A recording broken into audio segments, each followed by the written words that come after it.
Enzo ni manu aka cheme. Enzo ma ti date na with now.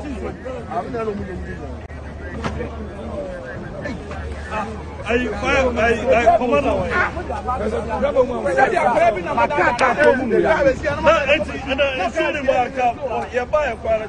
More than an army.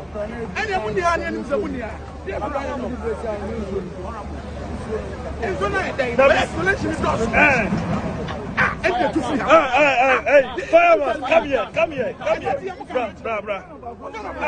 You should be on standby. If in case of anything you are. What kind of life is that? I've been asking you about this for the past 1 hour, and you're not telling me the truth. What kind of life is that? Wait, the tunnel in Sony. Oh, no more fight. Who took you come? Mr. Sony. So why is he here? Who took you? Can someone boys no more to kind of you what kind of life is that? Who need free uncle? Who need can't if you uncle? You attend the Biania. Who need free uncle? Master, call your regional commander for me. When you can't if you uncle. What kind of life is that? There 1 hour, I'm going to some fire tender. More problem, I'm going to tell me. You've not told me any about any problem. Have you complained about any problem to me? You assured me that and so on you need that problem.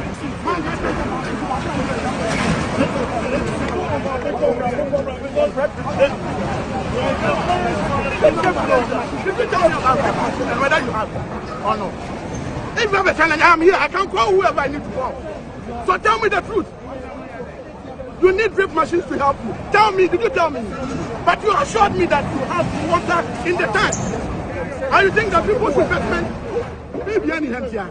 Will be anyhow? Will be anyhow? The drip machine. I even ordered the drip machine to come in. No. So, Manamra, because the man's life is in danger. Obi somewhere. So call them. Yeah. Manamra. I'm the rich man. I'm not. I'm not assisting the guy because.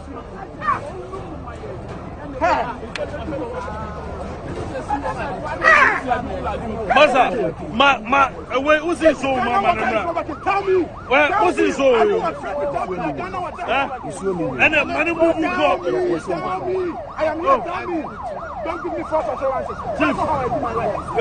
Chief, you should move because if there's no water, what can you tell us with the current situation with step in being able to totally extinguish the fire? Under control also means that right now the spread of the fire has been curtailed, and that there are pockets of fires though, and so we are now trying to make sure that these pockets of fires are totally extinguished, and then also to be able to look out for signs fire is under control. So the under control is being curtailed. So spreading, I doubt. So if I get you rightly, you've been able to spread. Exactly. Not go through because there was flame wars in time, and then you were because you lacked on a lot of it. It's not been a secret. We've admitted the fact that we are logistically constrained, but we have the ladder that is able to help us get to heights. So as I speak to you, that ladder is at the scene, and he will admit that ladder has been at the scene for over 3 hours now. The fire, logistically, we need much more fire tenders. His Excellency the President has assured us, the Interior Minister has also assured us, and our Chief Fire Officer has retreated the commitment to make sure that we are resourced, and we are hoping that they come on time so that we are able to serve the good people of Ghana on time. So accessibility is a major problem. We couldn't get access to through to be able to fight the fires. You realize that within this central business district, wherever people find any little space, they try to put up a shop. And fires and fuel are not the best. Fuel is not only petrol, but fuel has to do with anything that can burn. And all these items that they are selling are all fuel. So when they find any little corner and then load it with items, it means they're loading it with fuel. So it becomes difficult. As we were fighting the fire, people were going in trying to retrieve their things. They were obstructing, and the attack was very unfortunate. It's very disappointing that Ashanti region is where we recorded lots of attacks on firefighters, and it is not a good record to have. As we are fighting a fire, people are still attacking our men, and it becomes a very unfortunate trend.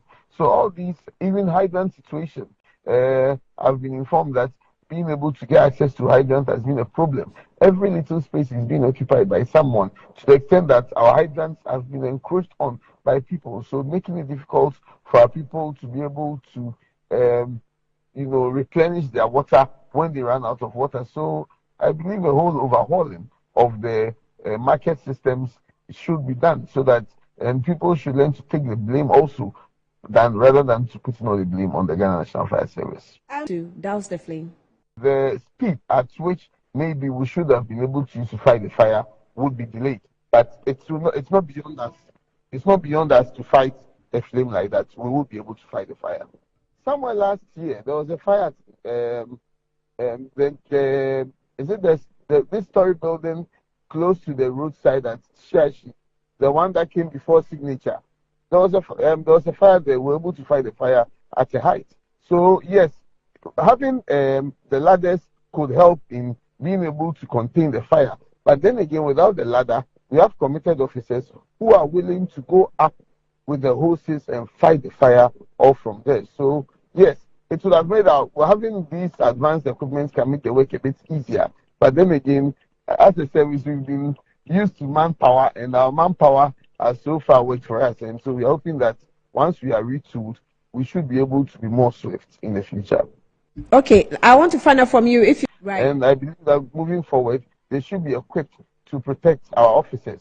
I've heard people making calls that when we are going to fire scenes, we should go with our friends, the police. Yeah. It's a good call. When we get to a scene and we face attacks, we call them, but to say we should wait for them and go to the scene with them will be a misplaced call, because then again, the police also have their own challenges. And joining us is PR4. Let me find out. There are pockets of fires that we are dealing with, and I'm confident that hopefully by midnight we should be able to finally extinguish the fire totally. Our men are still on the grounds, very determined, though quite demoralized by the actions and utterances of the regional minister. Yeah, our men are self-motivated and are working. Okay, so give me your reaction to the Ashanti Regional Minister's outburst, because for us out here, it looks like water in the tender. You see, a fire tender at our metro station, the promise has not been fulfilled yet. That's aside. Let me explain what happened. So when, just like Kantamantu, we didn't have this kind of scene at Kantamantu, yet we're able to extinguish the fire. Shouting does not fight fires or extinguish fires.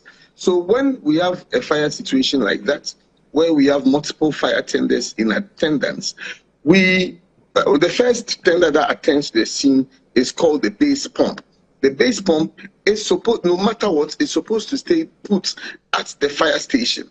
This is a situation we had about 6 fire tenders on scene. All the other 5 fire tenders were out trying to replenish and come back. The base pump has to be per our standard operation procedure. The base pump would have to be packed at the fire station, at the fire scene. We can't leave the fire scene naked without any fire tender. So per our standard operating procedures, the tender would have to be there, so that when the fire tenders that are going to replenish come, then they feed the base pump with water. This is something we could have easily spoken to our officers without having to put a camera and create a spectacle and demoralize the efforts of our officers. His Excellency the President came, he acknowledged the hard work of our firefighters and thanked us. Where is the thank you from them? One of our officers has fallen from the building and it's at the hospital right now. He would have to use his own pocket money to foot his bills and later go for a refund. What about a simple thank you, rather than wanting to put a camera on you to demoralize officers who've inhaled different toxic materials for 24 hours? It is not the best. We fought the fire at Kantamantu. Nobody was shouting at us. We worked. So what was the essence of shouting just to create an impression for social media? It's very rendered. I mean, the law that allows for this 1.5% tax to be imposed on those in that industry is just about being rendered otious with the coming into force of this Go Board law. Yes. Mr. Speaker, they should not do that. They are mischief. We know them. You are bringing this gold board, and you know that because you are introducing this gold board, which gold board is going to be a buyer and a regulator. I recognize the chairman of the committee.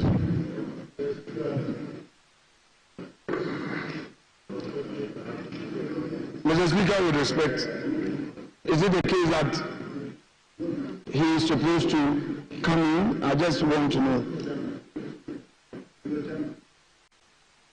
But he is the chairman of the committee. He presented the committee's report. Mr. Speaker, with respect, I just need a clarity from you. Normally, but my leader.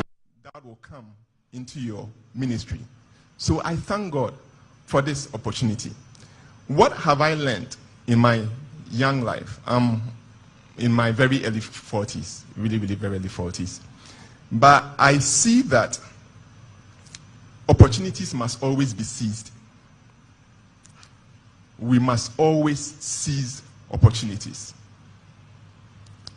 You know, we are aware that everybody is blessed.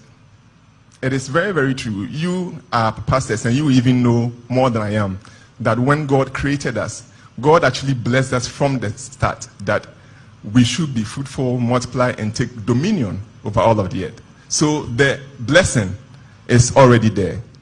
But you see, the difference between successful people and people who are not successful is opportunity and how you are able to seize it to your advantage. This is why Solomon mentions in Ecclesiastes, is it 9 verse 11, 12, he says that the race is not to who, it is or food to whoever. In fact, he goes on and on. He's trying to say that people are successful not just because they were meant to be successful, but time and opportunity, or others say chance, happens to them all.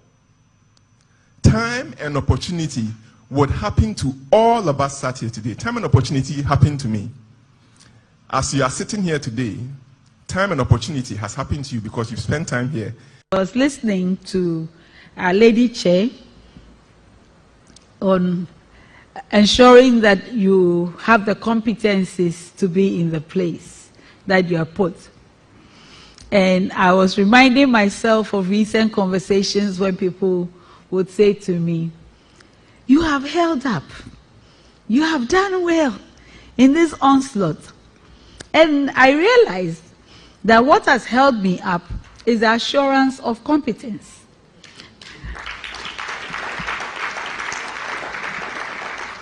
Simply, no decision that I have made in my role as Chief Justice or in my capacity as President of a panel of the Supreme Court has come from anything but a knowledge of law. No matter how many noises are made, the law is the law. And the only answer one can give to all the hand-waving is the legal answer, unless we want something else. Government is broke, but people are spending billions to go inside the government that is broke. Have you ever seen a minister who resigned because government is broke before? Government has no money. Have you ever seen a governor who said, ladies and gentlemen, when I was elected, I thought the government had money. Now I discover government has no money, I resign. Have you ever seen it? Government has no money, but they are bringing money out at election time. Where is that money coming from? So they are lying. What is happening is that there are two types of wicked people in government. Type 1, they eat current money. Any money they find in government, they will eat it. They are wicked about that one. There is type 2. Type 2, they eat current money and future money. They will say, my term will end next year. When I leave, how will I eat money? Let me borrow money now and borrow money of the future and eat it now.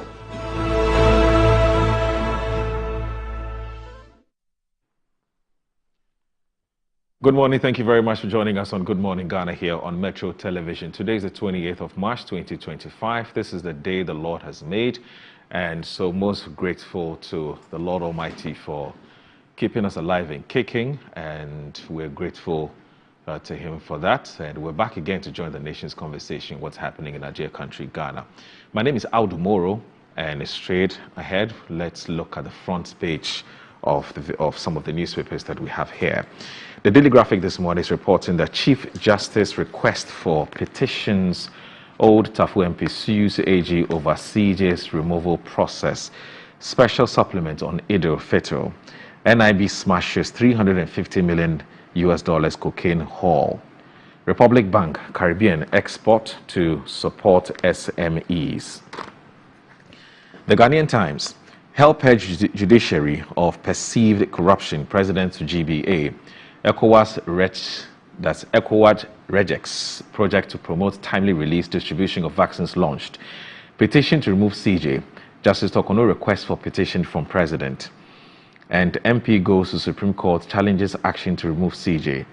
Columbia University, Dawn, lot margins group for digitization in Ghana, Africa. Daily Guide. 40 sue government over post-election dismissals. Sonibi to leverage burst fuel supply chain for security. Give me copy of petitions. CJ to Mahama. Cath doctors suspend surgical cases over water crisis. Missing ECG containers, 40 found in Indian's warehouse. The New Weekend Crusading Guide. My client was only bragging about his wealth. Kennedy Japan's lawyers defend in U.S. court. Prioritize national policy over party manifestos for economic development, says Otunfo Asantehene. More suits fly in to stop Mahama from removing Chief Justice. Otafu MP Osewusu filed injunctions to constitutionality of President's decision. At least hear me out before you crucify me. Chief Justice Tokonu praised President Mahama, Council of State to allow her respond to petitions to oust CJ. Former Chief Justice, ex-Speaker of Parliament, present IEA proposals to Constitution Review Committee. Fidelity Bank invests 5.74 million cedis in CSR in 2024. MD. Tanko appeals to Volta Assembly members to grant swift unanimous confirmation to MCE nominees. The Insight. $10 million shea nut factory. Chop. Mahama calls for full audit. Accuses Akufo-Addo of mismanaging facility. Peter Mewu arrested over $2 million. Agric Ministry Cocoa Board documents reveal $15 million and 44 million cedis deals linked to Buster Signals Bureau boss. Asasi Radio's image washing turns false. Nitiwo denies leaving Ghanaian soldiers hungry as he replies on Maneboama. Chief Justice draws sword on Mahama, demands 3 petitions seeking her removal. 12 Chinese, Indian Ghanaians arrested over missing ECG containers. Controller and Accountant General freezes GBC boss's salary over unclear reappointment. The Inquisitor. Naming of Amenfi East, West, Central, DCEs. Joanna Jan exposed, wants her preferences to be named. Feel free to criticize my government. Mahama to GBA. Fuel stations to operate 24 hours. NPA boss calls for security agency support. And coming up, a married lady director of national security and sexcapades with her driver. Sami Oku's Ofie Market for Amano Chrome tomorrow. The Daily Statesman. GTVET Partner Africa project enhancing solar PV education. Kwewu Annual Paragliding Festival begins April 18. Mahama faces legal challenge over attempt to sack Chief Justice. CJ demands copies of petitions against her. A Kropong Ofie Market takes off. The Informer. Towards 24-hour service, MPA seeks collaboration with security agencies for safety fuel stations and consumers. Criticize me if I go wrong, Mahama tells GBA, refutes claims of animosity with Judiciary. Oforiatta storms court again, cries over OSP's wanted tag. Petition against removal CJ. Lawyer faults Mahama on procedure. Don't sacrifice your dreams for red, minister advises youth. Daily Post. NPA donates relief items to victims of Ketu South tidal waves. Chief Justice begs Mahama for the petitions calling for her removal. Let the law work. Thaddeus Sore rebukes Asefua over CG petition case. CJ's removal. Supreme Court cannot intervene in removal of petitions. Kwekwaza cites legal precedent. The Ghanaian Publisher. 2 injunctions filed against CJ's removal. MPA calls on security agents to support fuel stations to operate 24 hours. And Fidelity granted 427 million cedis to SMEs in 2024.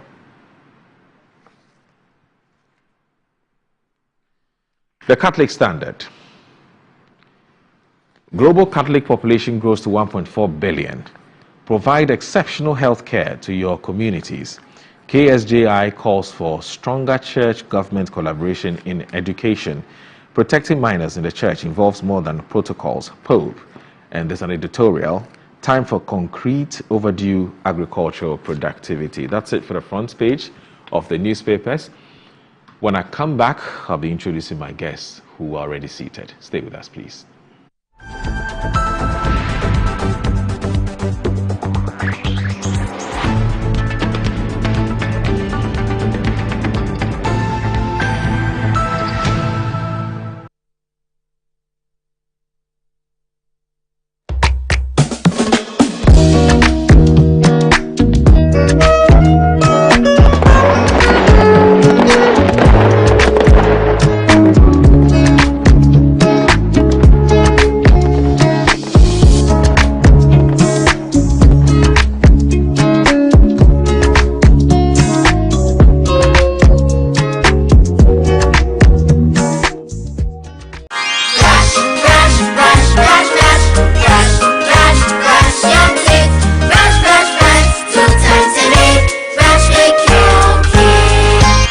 My friends, my name is Kelkit Toothpaste. Wow. I was made to be gentle on your gum but protected.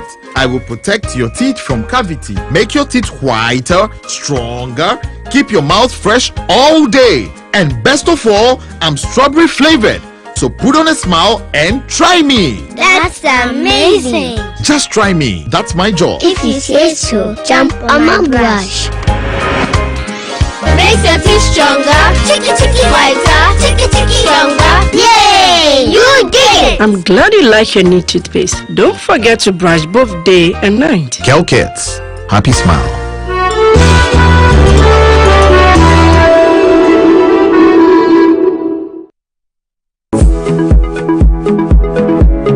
Sometimes the unexpected happens and the hero falls down in his own story. But he needs not stay down for long.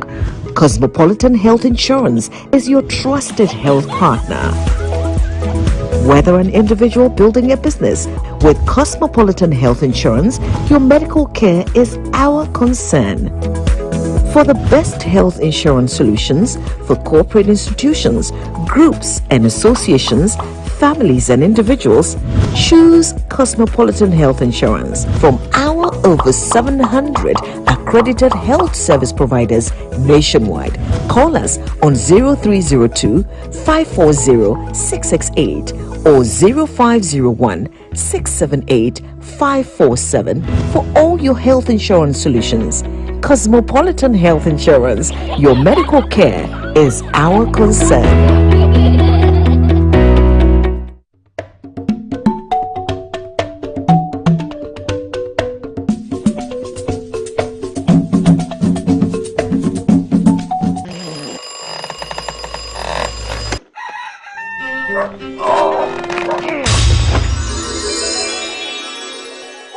Who are you? Who are you? Charlie, I'll be you from the future. Who doesn't sleep on that slice of bread you call mattress anymore? Don't some slippers then follow me. You just buy the mattress we did the front there. Yeah? That'll be the mattress where the dead put on. Wait, what are you doing?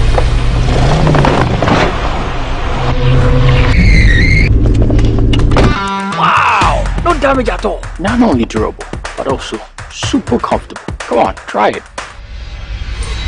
Nothing day like Ash Foam. Enjoy full body support and unparalleled comfort for a restful sleep. Don't forget your keys. Get the premium sleep experience with mattresses from Ash Foam. Visit any of our showrooms nationwide or at ashfoam.com. Mommy.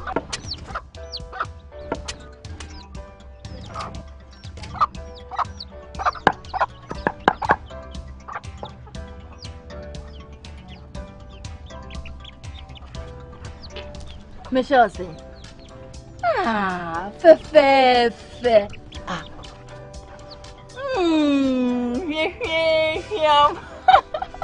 Different era, better result. Time has changed and time has brought Kel Charcoal Toothpaste, healthy gums, anti-cavity, fresher breath, and it whitens teeth.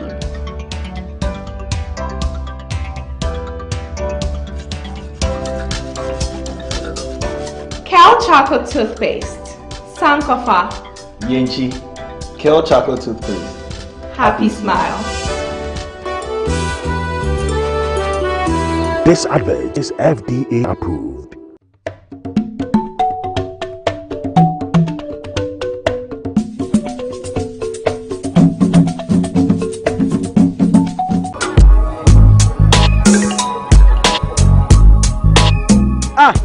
Customer, I don't know who was say.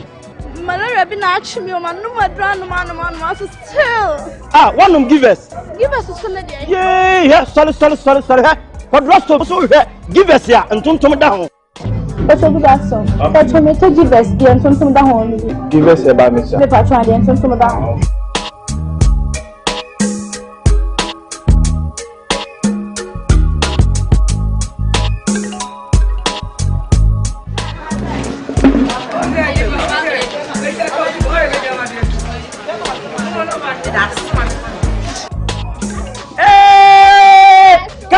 Customer.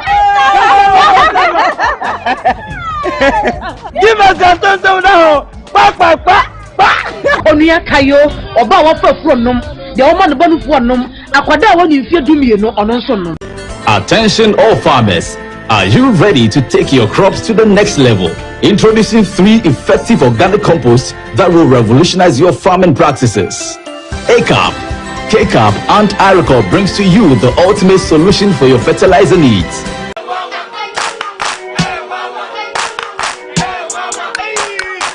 Cratchy, unemu bua unkoisha Dr. Ban uye denwa. Oh, Mr. Yamfan come and me buru wa. Mami go buru. Oni atele be ko bra. Mumi mfane ko Dr. Ban ho. Dr. Ban o ya de. Bra, se banu no mpemu adwuma sasabro slow Dr. Ban oye. Sorry na kemi kwa na meka. Oh no mpemu nimdi ono na ye expect nya zanfo no. O akra eni kumasi no mpemu expect yen kan kire.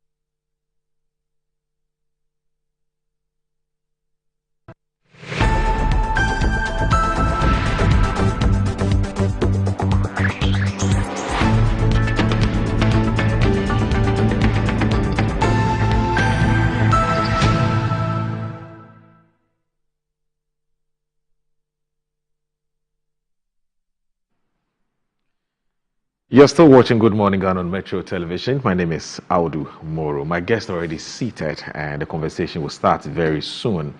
But before we get on with the conversation for today, let me, as usual, remind you of that breathtaking product called Blue Jeans Energy Drink. Now, Blue Jeans Energy Drink is proudly associated with the Good Morning Ghana show. And one of the reasons why people trust this brand and don't play around, or they don't play when it comes to this brand, is because it's been on the Ghanaian market for a very long time. We're talking about 20 years and over. And more importantly, the benefits of tasting or consuming Blue Jeans energy drink, the vitamins B2, B3, B6, B12, the taurine, the guarana, which are all known to boost your strength and your energy as well as promote high performance and endurance. It's been tested, it's been tried, and those who have tasted it say they know it and they can testify that indeed it is the best on the market. So Blue Jeans energy drink is for bold and active men and women, and it's in shops nationwide. So for bulk purchases, contact Budget Cash and Carry Limited on 020-8128-190 and 055-001-000. 055-001-000. So yeah, if you haven't tried Blue Jeans energy drink, please try it and share the experience with us when we meet again on Monday when Annie takes over the show, on Tuesday when I'm here. Let me know how the experience has been like. So joining me this morning for a conversation on the back of what the newspapers have been publishing is a man whom I haven't seen for a very, very, very long time. But today he has made time to join us on the show. He's a very good friend of mine as well. I'm talking about the man, Wanda Madilo. He is a development analyst and also a member of the NDC's National Communications team. He's also a former NUC's president. So he's been at the forefront of fighting for the youth for a very long time. Let me say a very good morning. Good morning. Yeah, very Wanda. good morning. It's been a while. Sure. Work, school, okay. politics. But so far so good. And we're back. And you'll see more of me. We will see more of you. My understanding is that you're now in law school. Yes. Okay. I'm doing LLB for now. Okay. Pretty soon we would get over it. And okay. When God gives us the opportunity and we're called to the bar, we can't call ourselves lawyers then. Yeah. But for now, I'm still a student. You're still a student. I see. Tomorrow we should start looking for the most. Whoever cites it, you call the office of the chief imam, and then we'll take you from there. But it's interesting all through the period. You have never invited me once for iftar. For iftar, well. No, he got me on this one. He got me on this one. So on behalf of Anefu Ampofo and the management of Metro TV, we'd like to apologize for not inviting you for iftar. We'll do better next time around. We'll do better next time around. Apologies accepted. Thank you. Anyway, but Wanda Madilo, you've been a former NUC's president before. I mean, people have been concerned and worried that the students' front appears to have been weakened. I mean, if you look at the days of the Frank Anodon Press of this world, you look at the Harun Idrisu, the Sami Okujetos, the Omanebu Ames, even this chap who is the MP for Ketu South, I believe. Yes, Ketu North, yes, Edem Agbana. I could say tallest, Mamen Amin, Adam, and so on and so forth. I mean, these were these were very feisty, vociferous, strong guys with some charisma who could lead the youth front. All of that appears to have gone down in the last few years. I don't know if you made the same observation. Well, of course, I mean, it's public knowledge that our student front is now lacking that verve and the edge to use the word bite advisably. But it's also, there are a gamut of issues that you can attribute that to. One is that now the age group of people entering the university is far more lesser than we used to have in the past. So, right. I mean, I'm not saying that age has nothing to do with maturity, but of course, life experiences of somebody who is 40 cannot be the same as somebody who is 20. So, in the past, when you have the O-level system, the A-level systems, people go to the university somewhere at the age of 24, 23, and so by the time you are living like 27 thereabout. These days, we have people entering the university at the age of 18, 19, sometimes even 20, and so that's one, natural, and then that's natural, so you can understand. Number two, also, our political parties have also found an avenue to exploit, and the students themselves are also somewhat gullible. If you you have a political party coming to you and making you offers that you haven't seen before or you haven't experienced before, sometimes you are likely to fall for some of these. And also, they have also seen how people have finished some of these, positions. Finished serving in such positions in school and found their way into politics and, prominence and all that. So they're in a hurry to identify with the political party. In the past, it didn't mean that there were no leanings. I mean, everybody natural will have a leaning or a soft spot towards a certain tradition or call it an ideology. But while serving as a student leader, your focus is all the students and not a political party. So indeed, there are a gamut of issues that have happened over the period. We also, as former executives and presidents and also, haven't also done well in mentoring some of these people. And they have been left to the adverse effect of over-political elite to want to dissociate for some of these leadership breeding grounds. And that's what I call it, because what student leadership gave me, I won't get that from any school.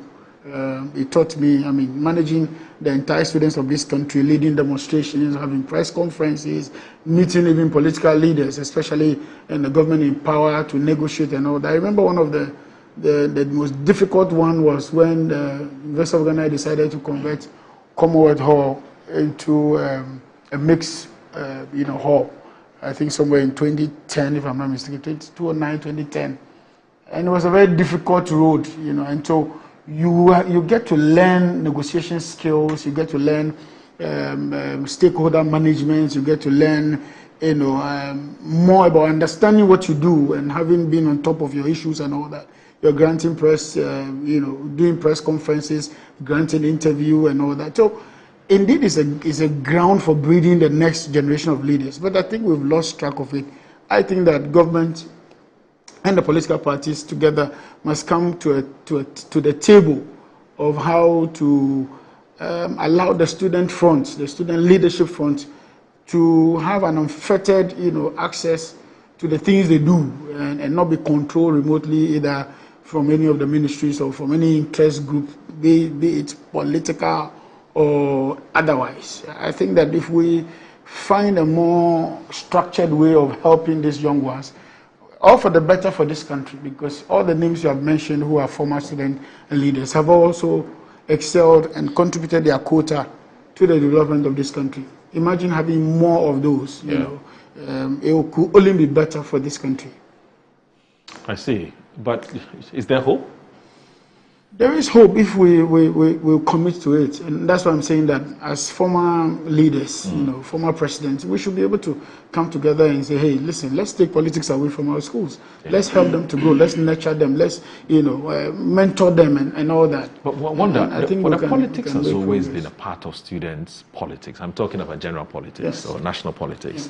Yeah. When you were in school, I'm sure that whilst you were even vying to become the president of NUGS, there were all kinds of influences. I said that earlier. I said that earlier, that the politics has always been there. So what has changed? So what has changed largely, if you ask me about three things have changed. One is that the political parties now are making conscious effort to get them. Okay. It was almost like a policy now. Yes. Number two, the students themselves have also become, and I again use the word in advice, gullible. Gullible because their age group, they are not too much exposed, and so when you throw some of these offers at them, they are likely to fall for it. They are humans. Yeah. They are likely to fall for it. And then finally, they themselves are not developing themselves as quickly as possible. Right. Some of them, for instance, in the past, when you have to campaign, I have to go to all the universities in this country, both private and public. Then you have to go to the teacher trainees, you have to go to the secondary schools, then you have to go to, now we have National Health Student Association as part of them and all that. So that interaction, that capacity to plan and execute your campaign and make sure you win it's a whole, experience that you won't get in any school. Yeah. That helps you in your own future endeavors, in all fields. Okay. Be it political, entrepreneurship, whatever you find yourself, you will discover that you have really made progress, leadership-wise. Yeah. So they themselves must make conscious effort. The political parties must also, take a conscious decision that let's move away from this, because almost all parties come to government and they are looking out for who is the next student leader. In fact, almost all the labor unions now too and all that are also getting politicized. Even university campuses, well, you have lecturer associations are also getting politicized. So I think it's worrying. It's the politics and partisan politics, yeah. Robert, do you have any view on this matter? I mean, there's a concern that Students' Front appears to have weakened a bit as compared to back in your days. I mean, the Students' Front was very vociferous, you know. Yeah, a good morning to your good self, a good morning to my friend Wanda and to our cherished viewers. Yes, we've seen some changes. Each dispensation and the crop of leadership that we get, right, is just like the way our parents see us. They think that their days were more vibrant than during our time. Yeah. And so in their time, the current crop of student leadership we have, they're also very vibrant in their own right. They see themselves to be some of the most vibrant student leadership we have. And so, but I think that largely, I agree with Wanda that yes, right from the beginning, there has been political positions entrenched in the election of SRC notes. And now it's getting more intense. But that is the nature of politics. Everyone has interest to protect. And therefore, every political actor would want to ensure that whichever means, whatever length they have to go to ensure they have their representations properly, their interests properly preserved at various levels, they will. Because the Student Front is one that any concerned political party would not want to leave their participation. But we need to do so also very measured. But I mean, when you do so, then the student will also cash in on it. Yeah. And so it's expected, and the polarization drives on from there and on and on. But we must also appreciate that it has become a pipeline in producing very astute, statesmen, political actors like the likes of Wanda, the likes of Kujetu, the likes of Anodompré, Harun Edrisu, and many others. Some did not even get into mainstream politics, but have been very successful in their endeavors. So these current group of student leaders have a bright future and wish them well. But tomorrow, I just want to briefly put it here. Okay. And just, I've sent you an information. Yes, I'm actually looking at top security information. There is a development that has started this very, very early, and I think that authorities are very silent on it, and it's important we bring it to their attention. Okay. On 20th of March, as the Ranking on Defense and Interior Committee, we take interest in matters of security as well. All right. And so on the 20th of March this year, there was a flight, very suspicious flight that landed. And when they landed, this Air Med flight, and the flight number is N823AM, N823AM. And it came all the way from Gran Canaria. Gran Canaria is an island in Spain, and very notorious for drug. There were patients that were referred to Gran Canaria that had to be airlifted on an air ambulance. So what did the flight come to do in this country for 5 days? And what did it bring into the country? And what did it take out of the country? We are seeking questions, and authorities cannot be silent on this. We are also asking that around the same time, coincidentally, there was a private aircraft, Kavok Air, Antonov AN-12B, which also landed on 12th of March. It stayed here until 25th of March, 6:40 a.m. before it departed to the same suspicious Gran Canaria. Around the same time, the Air Med flight N823 AM also departed. Right. Are we saying that we want to make our country quite, a safe haven for drug trafficking, for money laundering, and as suspicious as it is, authorities have not provided any information on this.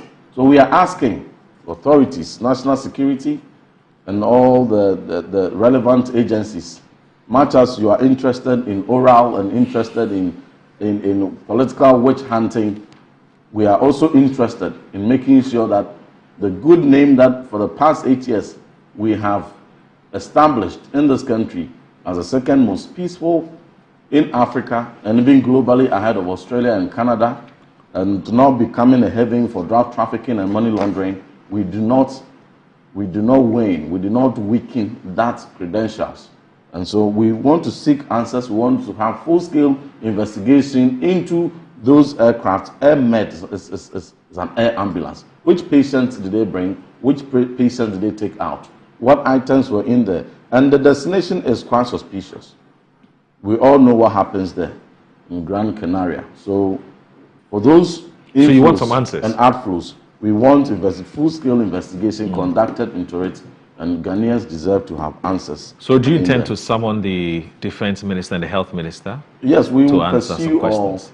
All appropriate means. But all these investigations have to also be done in the full glare of transparency. Okay. And the media plays a key role. All right. I urge the media to take interest. That's fine. We'll take interest. This up. That's fine. And to demand answers on, on this watch. Whilst we also pursue our parliamentary oversight, various instruments that are available to us to exercise our parliamentary oversight over the suspicious coming in and departure of AirMed flights and the Kabok Air Antonov AN12E. The only reason why I'll place some premium on the concerns you've raised is it's strictly or purely because of your position in terms of being a member of the Defense and Interior Committee of Parliament, and I know that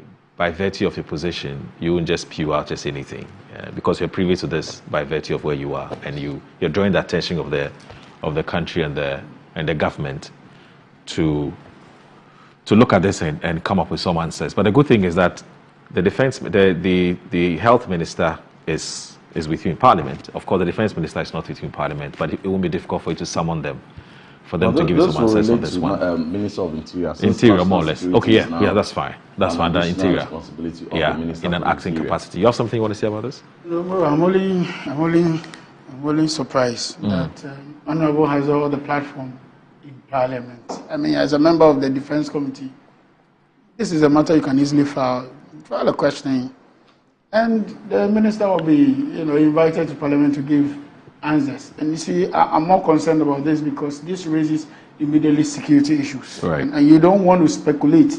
You see, he said it well by saying that some flights have come in, but to conclude that we are making here the house. He was only asking a question. Yeah, but that speculation is wild. No, it's wild enough because immediately it puts us in a bad light, as though that is what you're expecting. Right. So because we are not privy to what the issues are. Yeah. Just some 12 hours ago, all the media, the portals have reported that the National Bureau of Investigations have seen some, illicit drugs to the tune of about $350 million. Yeah.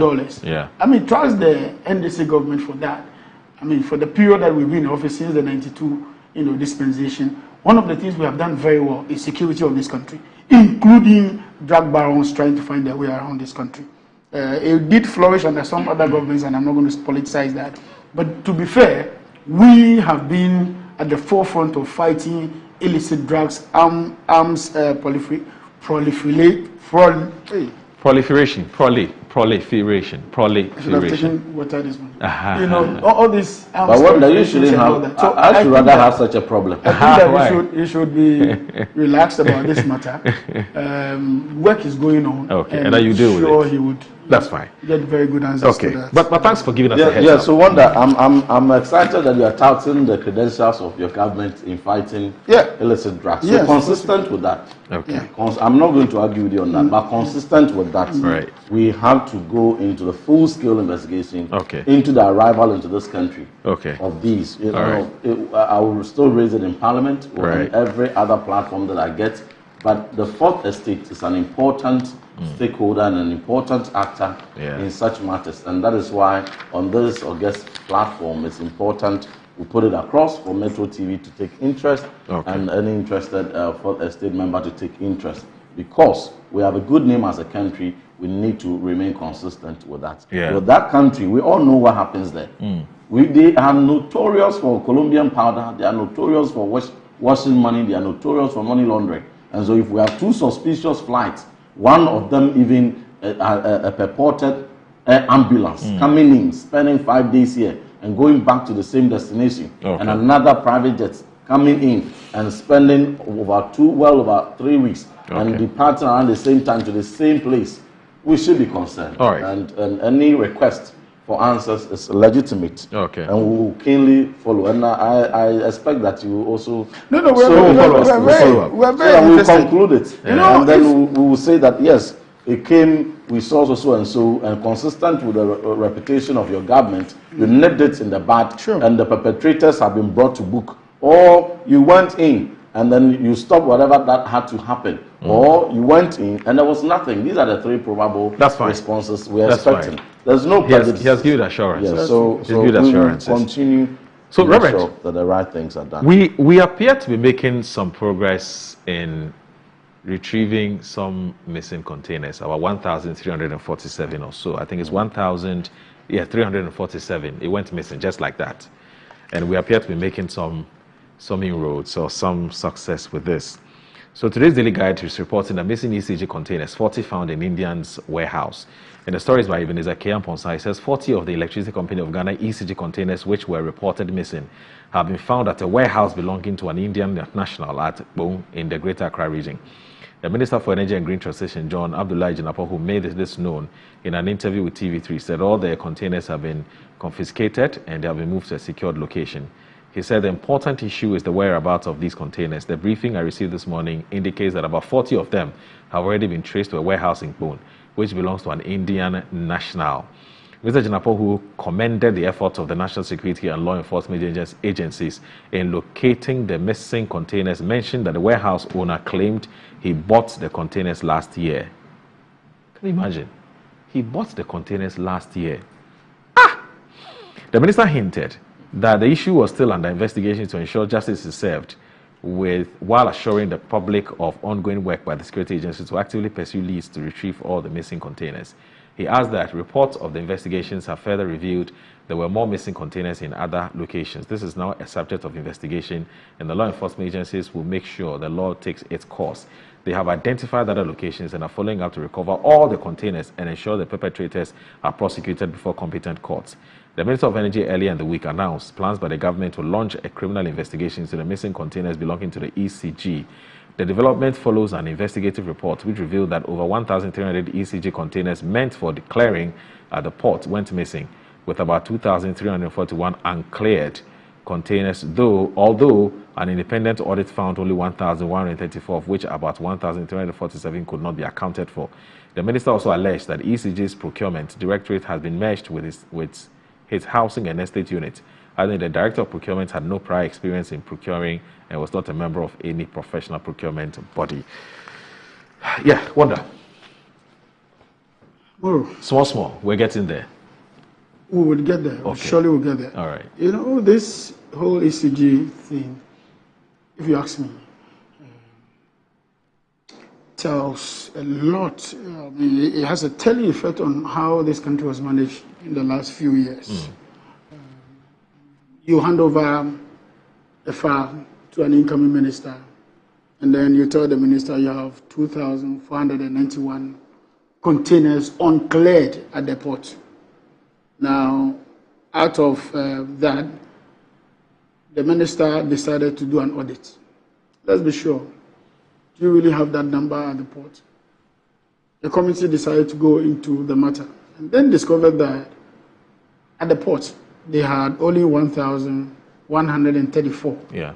In other words, there is a shortfall of 1,347 containers missing.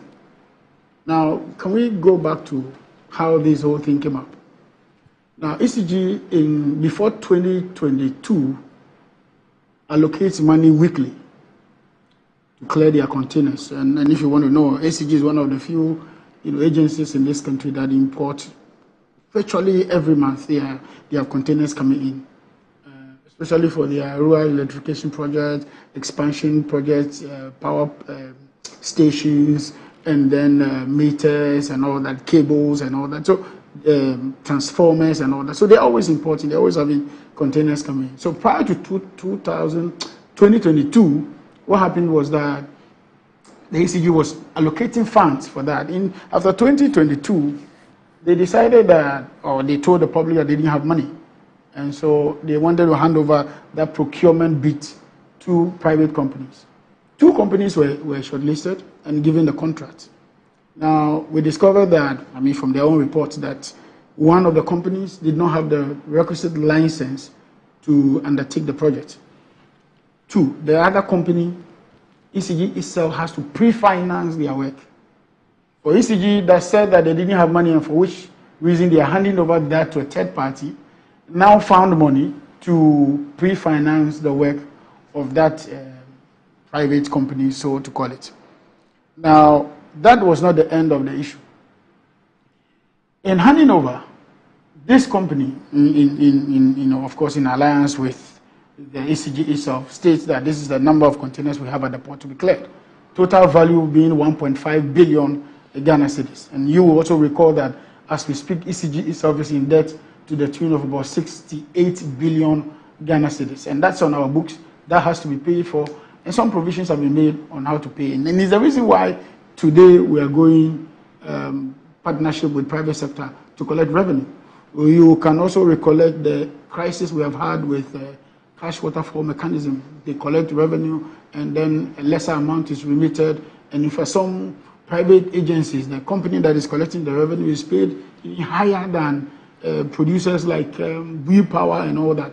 And on top of that, the revenue collecting agency even takes the money ahead of paying or remitting to the power producers or all the others. These were concerns, and of course the ECG was in a sorry state by the time we were taking over office. So the minister decided that go audit for me. I want to know whether indeed we have those number of containers at the port, because that's a lot of money, and that contributes also to the debt ratio they have, being 68 billion. The committee comes out to say that there is a shortfall.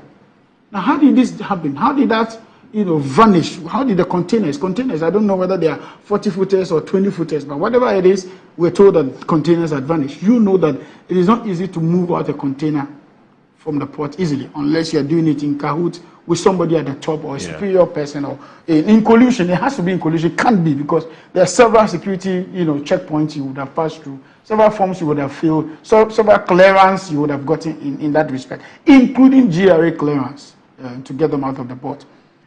These containers were largely in demurrage, if you care to know. They were in demurrage because when the containers were imported, the window of clearing had elapsed and they had not paid for them. And so it was being held in safe bond, waiting for them to be cleared. We discovered that 1,347 was missing. So the minister, in finding out, and this is the propaganda the MPP seems to be putting out, that if they vanish under our tenure. No. These are things that happen under the auspices of the MPP in government. And we have not imported any container that is sitting at the port yet to be cleared. These are containers that were imported by the MPP themselves and got missing under their own tenure. However, they were reporting something else. And as diligent as the minister is, decided to investigate it. So he investigated and discovered that there were discrepancies. Now, is it not worrying that the chairman of the ECG at the time is the Honorable Afenyo Markins? You have Dubik Mahama resigning somewhere in 2014 or 2024 or 2023. I don't remember. It was 2024. 2024. Yeah. Then David Mensah took over. Is it David Mensah? What's his name? David Asamoah. David Asamoah, yes. Took over from that period. Some of these people should be answering questions as to what you were handing over and what was on the ground. Yeah. It's either they didn't have that number and they were over-reporting, or something else went wrong. So I think that these are people who should be answering questions on what happened to the containers, and then the third-party companies that were contracted to bring in these containers, and then also the safe bond places that they were kept. Safe bond is actually a company name. The bond, warehouses in which these containers were kept for the ECG. Moreover, it will also interest you to know that some of these containers were already due to expire. Goods in them were already due to expire. Yeah. Because the ECG, we're told, had imported things they didn't need, at least for the next 5 years. And these were sitting in containers. And that all has become a loss to the ECG. I think that this is a worrying trend. which the MPP should be interested in investigating these matters, because these are the very things that probably has brought their government to its knees, and the level of corruption that people allege all the time about what has happened under their tenure. These are likely some of the things, and I feel that they should rather join hands with the NDC or the NDC government or His Excellency John Dramani Mahama in resolving some of these crises. Then you know the kinds of people you appointed into office. This shouldn't be a political matter to the extent that we are taking partisan positions on the matter. This is money lost to the state. The money of the state has no political color. If Ghana is broke for all of us. Like they say, country broke or country no broke, we there inside. So for me, I think it's a worrying trend, and I am very excited that they have been able to trace some 40, all the way in the northern region. And you know, we are also told that the gentleman who owns the place said the containers were sold to him last year. Yeah, he's absconded. No. He's the Chinese man. Yeah. The Chinese man. There's a Chinese man who is on the run. No, that one is on the run. They've caught. Oh, there's another one. Yes. Who said that the containers were sold to him? Yes. Last year, somewhere last year. Yes. Last year, man. That's the Indian man. That's the Indian man. So yes. Last year we were not in government. We came into government on the 7th of January. So these are obviously things that have happened within the period of transition. Of course, you know, even the issue of the flights coming in, and if indeed that was true, anytime there's a change of government, things happen. People try to take advantage of the window at the time when leadership doesn't seem to be sure of who is there and all that. So indeed, we are worried. And this should call for some further investigations. I'm happy they are tracing some of these things. You know, in the past, and this is just knowledge from my own angle, in the past, ECG cables were largely copper. Yes, copper, right? Yeah. Largely copper. Yeah. But you know, we had this Gaugao people. Is it Gaugao? What do we call those who melt this blacksmith and all that stuff? Wasn't those who melt metals? Yeah, they have this. I have had a personal experience before. I was living in a house. Yes. There was light out. We were asleep. Yeah. We woke up in the morning and all our cables were gone from the main meter to our from the main electricity pole to our pole. Then investigations prove that it is those guys who come around. They cut it and they melt it. And then they are able to produce their copper chains and all that. So it's a lot of money. The government took a conscious decision. In fact, it was a global decision. Yeah. Most cables now were then manufactured in aluminium. Okay. But you see, aluminium has also become a very precious, mineral now or resource now. And this is what is happening. So I am not surprised that people will want to buy some of those containers, illegally and backdoor and try to create business out of it. So it should interest all of us. It shouldn't just be a party in government business. The MPP should be interested.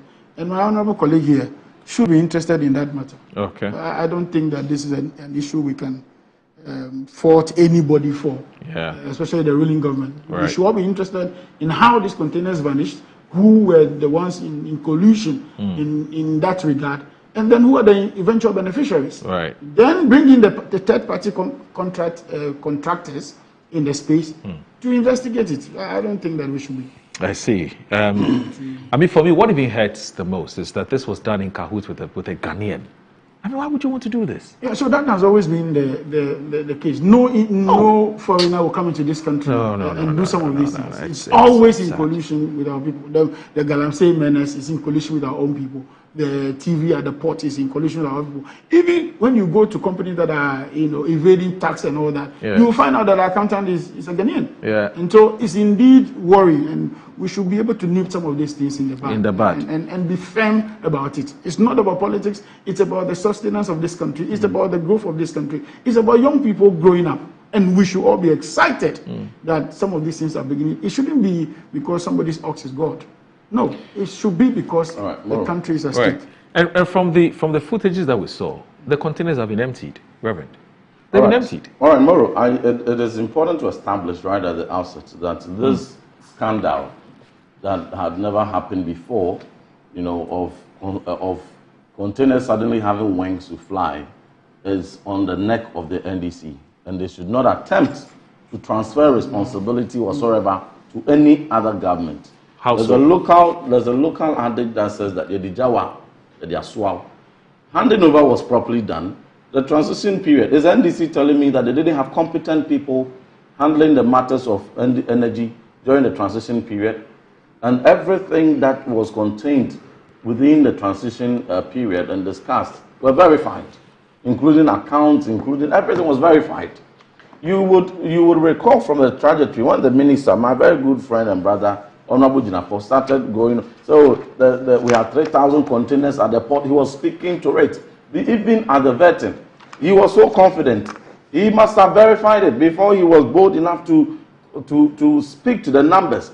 Then at another point, he comes and says, no, the containers are not 3,000, they are 2,500. Then another time he comes in and says, they are 1,400. Then we get to hear that suddenly NDC has given wings to containers to fly.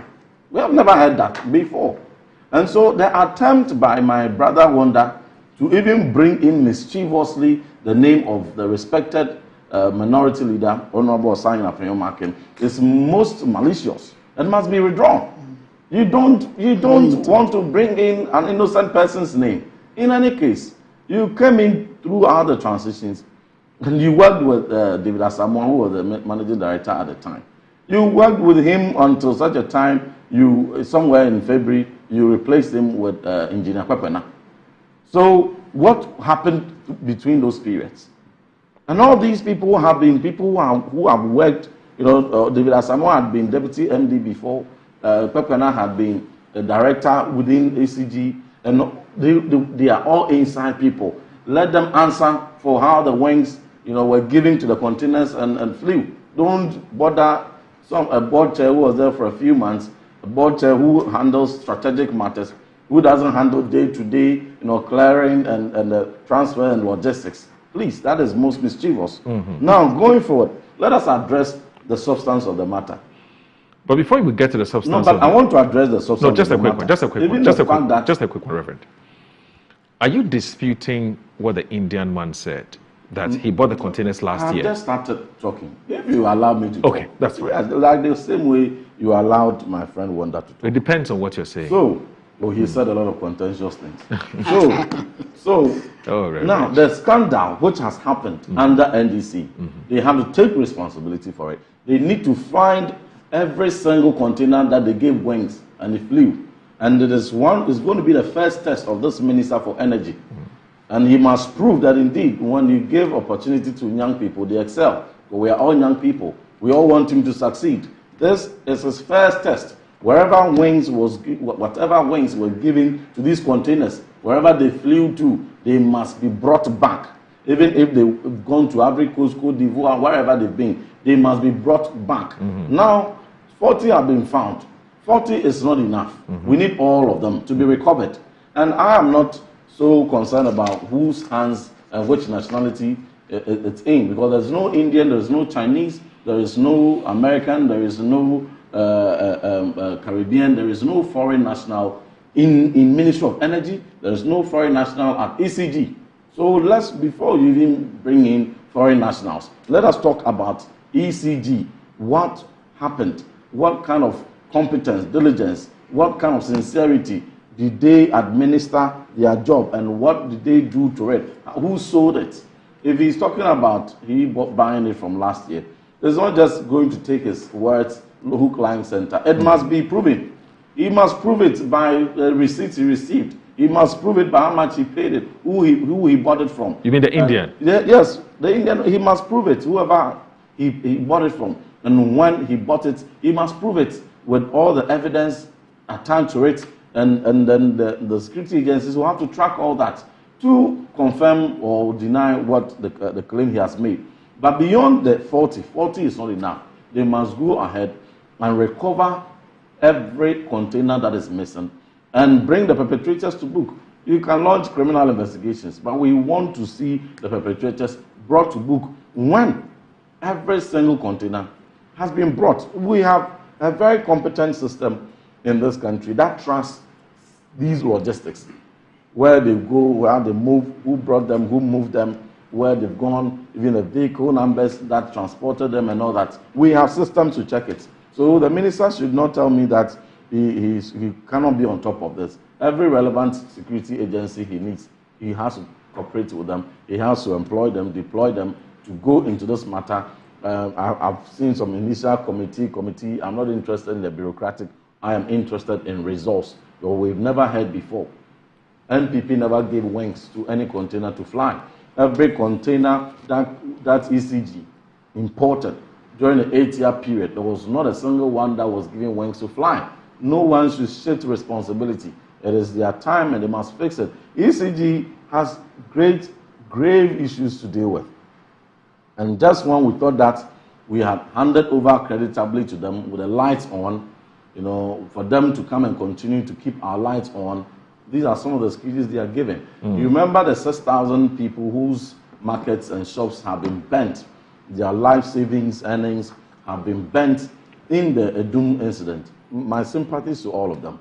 Much as my sympathy goes out to the Kantamanto and the Techiman victims of the fire incident, and then the Odumase Konongo fire incident, which Speaker has referred to our committee to investigate. When you speak to about 10 of the traders, I'm just giving this hypothetical, and for every 10 traders or victims you speak to, 8 of them point to Dumso.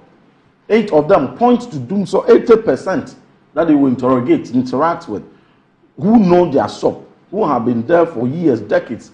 They will tell you that it is Dumso that caused the fire outbreak.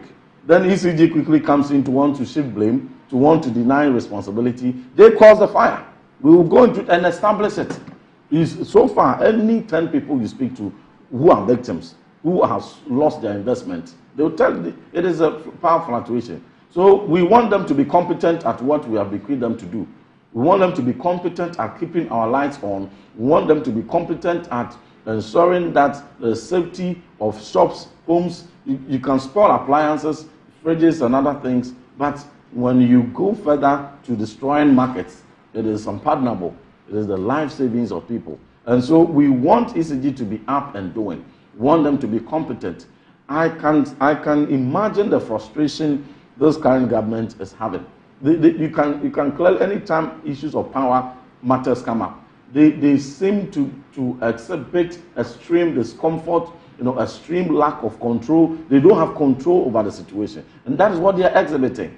And this is one of their first tests. So all we are asking for is keep the lights on, get into necessary logistics, sort out the financial issues, and then get the lights on. Ghanaians, they are not asking much. So this scandal, any attempt to politicize it, is an indication of failure, is a concession of failure right at the beginning. But instead of complaining and shifting blames to innocent people, they must, as a matter of urgency, within the next 1 month, they must bring wherever they've taken those containers. They must bring them, because there are a lot of communities that need transformers. There are a lot of communities that need extensions, a lot of communities that need meters, households that need meters, and they are requesting for all these. A government has imported them, properly handed over, you have verified, go and bring it for utilization. You are throwing your hands up in the air, and in despair, complaining. You didn't even have the accurate figures. They were changing narratives. So they must be held to account. They must demonstrate leadership, and beyond the rhetorics and beyond name calling, they must establish the culpability of anyone that has been culpable in giving wings. Historically, NDC, they do wonders. They do wonders and give wonderfully, magically giving wings to ECG containers to fly wherever they flew to. Those wings must be cut off and they must be brought back to ECG for the good people of this country who pay for it, who pay for the energy that they consume. Okay. They should be served. Okay. I mean, sometimes when you look at the excuses they give, it cannot be understood. You have taken over the affairs of this country, and one of the major things that you must do is to make sure all the households in this country, beyond the 6.3 million voters that voted for you, you keep their light on. And in so doing, no acts of corruption, no scandal whatsoever should be condoned. Okay. So they should not say, it was bought last year and it was so and so. If it was bought last year, which day last year? Who sold it? they should go down to that person. But are you aware there's investigations which is still ongoing? I know. That's what I'm saying, that they should go ahead. So speaking about investigations. But we have had many investigations that never ended anywhere. Okay. And we are saying that this one, it must end somewhere. So speaking within a month. Okay, you want to get to the bottom of this. Get to the bottom. Your big brother, Neelante van der Poy, is listening to you. Good. And he says that, please tell Reverend Ofojo that the MPP were still in power in the transition period when these containers went missing. He should just be patient as his color dictates. I don't know whether you're talking about the color of his shirt. Okay. But he says I was talking about my color as in color here. Yes, okay, right. He should just be patient as his color dictates, and he will be shocked by the time the investigations are concluded on this matter. Would be glad if he could offer to resign his position as Member of Parliament when the criminals involved are revealed. Oh, no. He said he's throwing a challenge to you. No, it's not about a challenge. I'll be excited. That's all I'm asking for. Myself and my good brother, Neelante van der Poy, right. We're all asking for the same thing. Okay. Because crime doesn't know colors. And let us stop associating colors with crime. If somebody has given wings to containers to fly, somebody has sold containers that belong to ECG, it doesn't matter whether they are CPP, MPP, or NDC. We are interested in getting somewhere to be another. This one is going to be their first test. This is about the third time you're saying this. Whichever name and whichever color is associated. Okay. Crime knows no color. Okay. Let them bring them. No problem. So we'll take a breather. It's not a matter of politics at all. We'll take a breather when we come back. So you're watching that they flew under NDC, not MPP. I hear you. It's Good Morning Ghana on Metro Television. I'm here with Reverend Intim Fojo, who is the MP for Ascent South, and also Wanda Madilo, who is a member of the NDC's communications team. Please stay with us. Don't go anywhere. Followed that intel and got to this particular company located in Shire Hills. And we realized that several of these ECG cables have been cut into pieces and then melted into liquid form, molded into round aluminum bars, and then some in powdered form, which they export at very expensive prices. Now, apart from the one that we melt and sell, we also have some stock in this particular warehouse, where the quantity you see here are from so many containers that we have been looking for all this while. We have found these cables here, which was actually sold to them with the connivance of some Ghanaians that we are gathering intelligence to arrest. But so far, on arrival here, we have been able to pick 8 Chinese suspects and then 1 Ghanaian, who is a manager. But the owner of the company, I would prefer to keep the name for now. Is on the run, but a team is on one hand for him, and we are sure very soon he will also be arrested. Who is this owner and what's his nationality? The owner is a Chinese. The owner is a Chinese, and the company is known as Ponlock Company Limited. They are solely into scrap materials, that's the aluminium scrap material. They buy and mold into free product and export. Okay.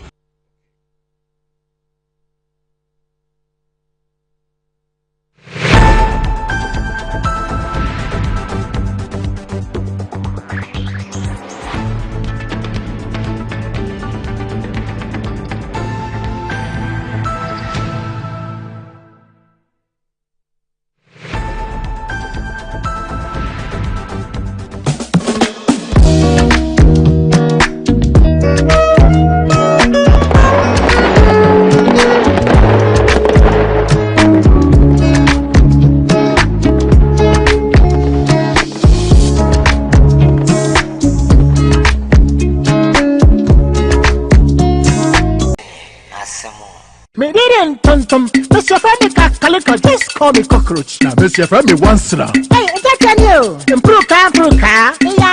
Yeah. Captain was key to double the action.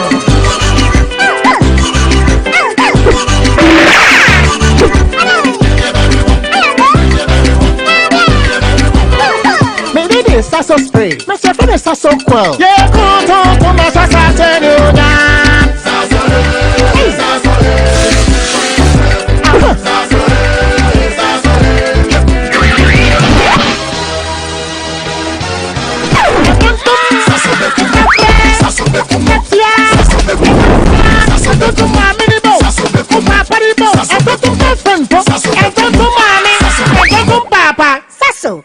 tum preko.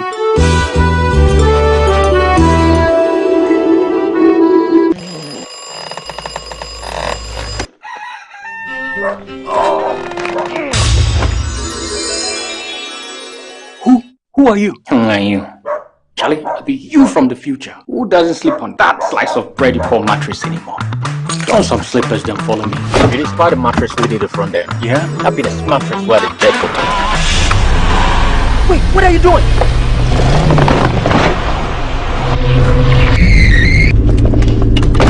Wow! No damage at all. Not only durable, but also super comfortable. Come on, try it. Nothing day like Ash Foam. Enjoy full body support and unparalleled comfort for a restful sleep. Don't forget your keys.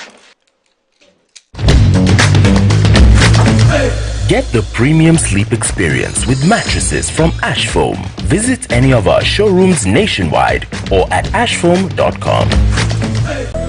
You're the answer to my prayer. You're with me everywhere. You're my angel, miracle. You're all I need tonight. Give me shelter from the rain. You breathe life in me again. You're my angel, miracle. You're all I need to know tonight.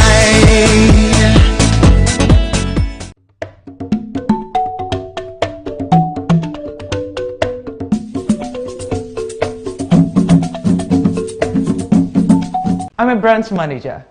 Of course, I accept only quality and affordable printed souvenirs for my promotional campaigns. I'm the head of academic affairs of a very important institution in Ghana. Of course, we only deal with quality, reliable printing companies for our institution's printing materials. I'm talking about appointed time printing. Appointed Time Printings. We take pride in our extensive print scope that transform your ideas into captivating visual masterpieces. We delve into the core objectives and vision of each print project. Precision printing is at the heart of our printing process as we meet your tight deadlines. Our rigorous inspection, color verification, and overall printing excellence are assured. 20 years of printing excellence. It's always a pleasure working with you to create a vibrant, dazzling printing experience that gives you a masterpiece. Appointed Time Printing, your world of quality and affordable printing.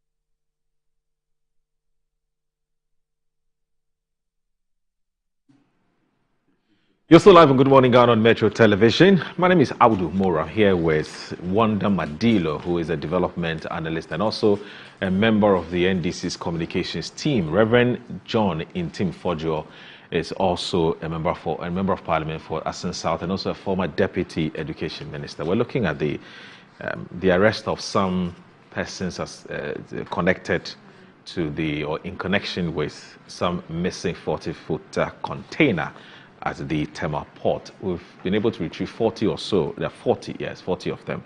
And we're trying to identify exactly who may have been behind this. So you heard some of the things he said about, in fact, the issue about the discrepancy. Going to the matter. For instance, at the transition, they told us that 5.7 people were benefiting from free SHS. In fact, directly under his ministry. When we got into government, it's 3.5. It's not 5. Yeah, we got into government and realized it was 3.5. Okay. He himself was one of the few people who came to say that, well, the figures were this and not that. So did you ever hear me say 5.7? Did we have the benefit at the time of transition to have known that they were lying to us? So all that Jinapo did Honorable Junapor did was to unearth the lie, which was told, because in his press briefing, and this thing happened on the 17th of February. Listen, I have a news item here on Ghana Web, which was reported on the 17th of February. And I'm going to read verbatim portions of it for you. Today is March 28th. 28th. Well over 1 month. And the MPP suddenly wakes up and say it happened under our tenure. The minister was giving figures, and this is what happened. He said that one, they import containers worth over $500,000 US, allow it to go into demurrage. Somebody buys it at $100,000, then turns around to sell the same container to ECG at $300,000. This was one of the scandal. Number two, they had reported to him that, and then he said about 3,000 containers were at the port to be cleared. Then when he got to the port, he discovered that, or not discovered, he was told that in actual fact they have only 2,000 something. The discrepancy between what was reported officially as transition and what he went to the grounds to see or was reported by officials of the port made him to say that, okay, let's go into this. I need to know the exact figures. It is the committee's work that unearthed the fact that over 1,347 were missing. So at what point did the NDC, get into all this? And I'm sure he's so much in a hurry to say that it is the NDC. And let me read for you. This is what the minister said. We can't verify what you are reading. I mean, it's public knowledge. This is the minister's voice quoted. Tomorrow. It is not. We spoke to John Junapor. He said the same thing. It is not. 2 days ago. It is not. not. But I think you made a point. You made a point. No, I haven't finished. No. You wait. And then he said that, speaking on hot issues on TV3 on Sunday, 16th of February 2025, Junapor revealed, I checked with the port, and the security report I received shows that a container worth 500,000 was imported. ECG couldn't clear it, and somehow someone was able to buy it at 100,000 cedis, then resell it to ECG for 300,000. Junapor disclosed. It will stop, and I mean it will stop. Whatever it takes to stop that, no matter how unpopular that may be, we must take action. Junapor further detailed, it's all because they are engaged in what I call very frivolous procurement. Now they have about 3,000 containers stuck at the port, generating a demurrage of about 1.5 billion, which is very unacceptable. 3,000? About 3,000? No, you work at the education ministry. I expect you to know this very well. This is about 3,000. No, now, in any case, what's your definition of 3,000? The statement is clear. Like about 3,000. If you decide to rationalize it to 3,000, that's your business. What we have gotten to right now is that when the man got to the port, there were less than was reported. And that is what triggered the investigation. Now we know that you sold some of those containers to people before you left office. Now we know. And he just tells me that why did I bring Afenyo Maki into this? Well, Afenyo Maki should supervise the 68 billion loss of debt of the ECG. Why wouldn't I go there? He's a board chair. You must He is the board chair. I'm not going to retract this. I'm saying that he supervised it. And that's public knowledge. Let him land, just like I'll do for you. I'd allow you to land. Afenyo Maki cannot recuse himself from this rot. If indeed this happened under his watch as ECG board chairman, he must be held accountable, including David Asamoah, who supervised some of these roads. So we cannot leave some of these things to chance. Sometimes we assume that because he's board chair. So in any case, if he was board chair and that place was flourishing, he would have taken the credit. Absolutely. If it's gone bad, he must pay the price for it. And he was sent there to manage the place more effectively and efficiently. So if he's not doing it, we should be able to tell him in the face. And I think that you shouldn't be bothered about this. You should rather join us to investigate some of these things. Is it all because he's your leader, that's why you don't want him to be caught in this? Reverend Itim Fojo will be more than happy to join you to get to the bottom of this. Tomorrow, I am so happy. He has to be. I am happy that Wonder himself has read a portion that exonerates my point. He has spoken for me. Which one? His own evidence he was adducing. About 3,000. I am happy I was patient to allow him to expose himself. He has quoted the minister emphatically stating that even upon his suspicion on certain discrepancies, he said that there were about, I quote you, you read it, you quoted the minister, confidently said about 3,000 It's 1,400, about 3,000. Reverend. It's 2,500, about 3,000. Reverend. So the 3,000 containers that got wings to fly under NDC, they must bring them back. Any attempt to bring the respected, minority leader into this, it will not succeed. Yes, is not complicit of the crime you NDC have come to perpetrate. Leave him out. Leave him out of this. But whilst you are trying to shift the goalposts, it is an indication of incompetence. It's an admission of incompetence that you have lost control in the handling of these matters, and that you cannot even have your grip on the actual figures. When you were confidently speaking to 3,000, had you not verified? Speak to them. Had you not gone to the port? To the education ministry. This matter, this scandal hangs around the neck of NDC, and no political party will share it with you. It is strictly a scandal by NDC under NDC, and we expect NDC to solve this matter. And whoever is involved, whether MPP or NDC or apolitical, then you have the onus lies on you to prove them and to recover all that has been. Why don't you wait for the investigations to move on and to determine when the theft happened? Once we are even waiting for the investigations, the numbers must be established. The minister said 3,000 emphatically. He never said 3,000. You are a reverend minister. I quoted about 3,000. So how is about 3,000 equal to 3,000? It's 1,000 for about 3,000. Of course, it's still about. The nearest 1,000 is 3,000. So to NDC, 1,400 is about 3,000. Then when they say that they are going to give 51.3 million to our women development, that's why you said you were going to bring women development bank. A development bank that requires minimum 800 million. You brought 51 million. I'm sure even in the final for 1 year. I'm sure even in the final investment, they'll bring 5.1 million and say we said about 51 million. Come on, please. But that's said. On a more serious note, ECG must deliver. Minister for Energy, I have every confidence in Honorable Jinapo to deliver. He must go to the bottom of this. This shouldn't add to one of the many scandals NDC is noted for. This should be resolved. Again, fire outbreaks and all these things related to ECG, fire outbreaks. The Speaker of Parliament has referred the matter to my committee.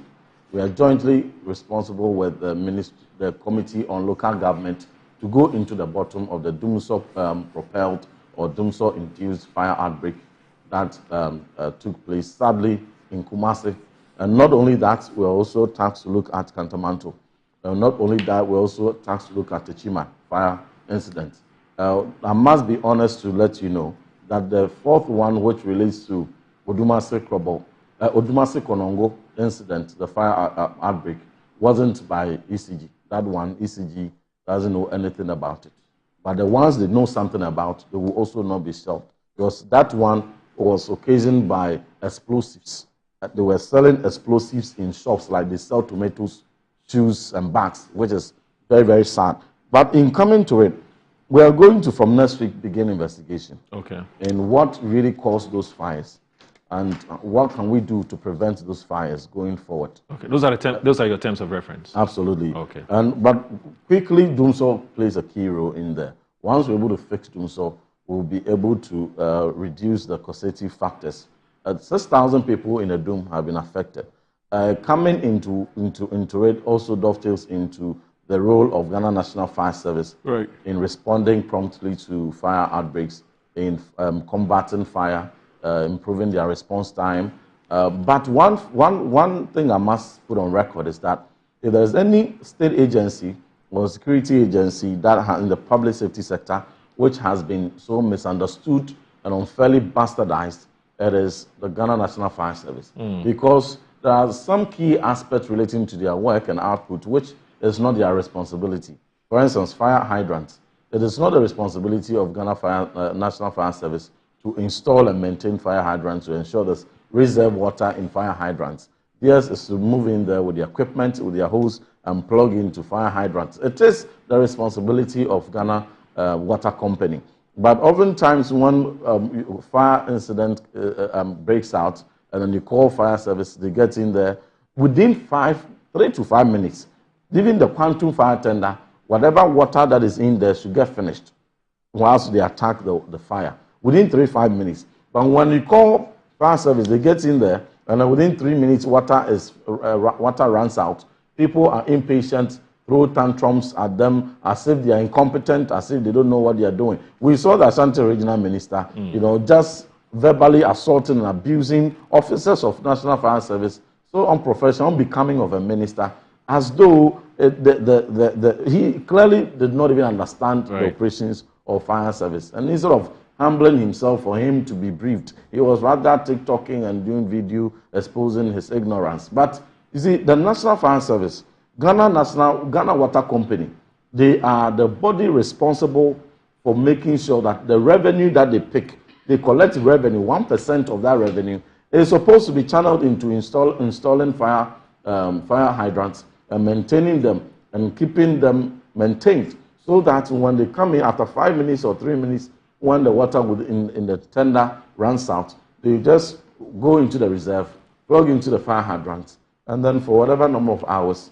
quench the fire, extinguish the fire. And I'm sure some of these things will come up in your report. Yes, so that is one thing we need to address. Okay. There are also pictures or videos that came up that were, in Techiman, for instance, there was a whole fire hydrant that had been built upon. Someone had built upon it, concreted it, tiled it, and put a container for the past 50 years and sold on it. And so they have to now break all that. So it has to do with enforcement. We have all these regulations already, and we need to get into the enforcement, because this relates to public safety. It is all of us. All of us must be concerned. And so the MMDAs have to be, doing their job, and relevant agencies also have to be up and doing. But the incident at Kolongo Dumase, we seem not to have learned much from what happened in Apiete. Okay. When a whole explosion wiped out an entire community, and it took the efforts of the state and the benevolence of philanthropists to reconstruct the whole community and put them back into livelihood. We've also seen what happened in Kantomanto and all that. So the aspect that relates to the storage, the transportation and handling of explosives had to be addressed. We have the regulations, committee was set up, all the recommendations that came. We need to properly enforce them. We don't have to wait for another incident to occur, claim lives, and still set another committee to investigate. Personnel of the National Fire Service who were combating that fire, they are all in the hospital.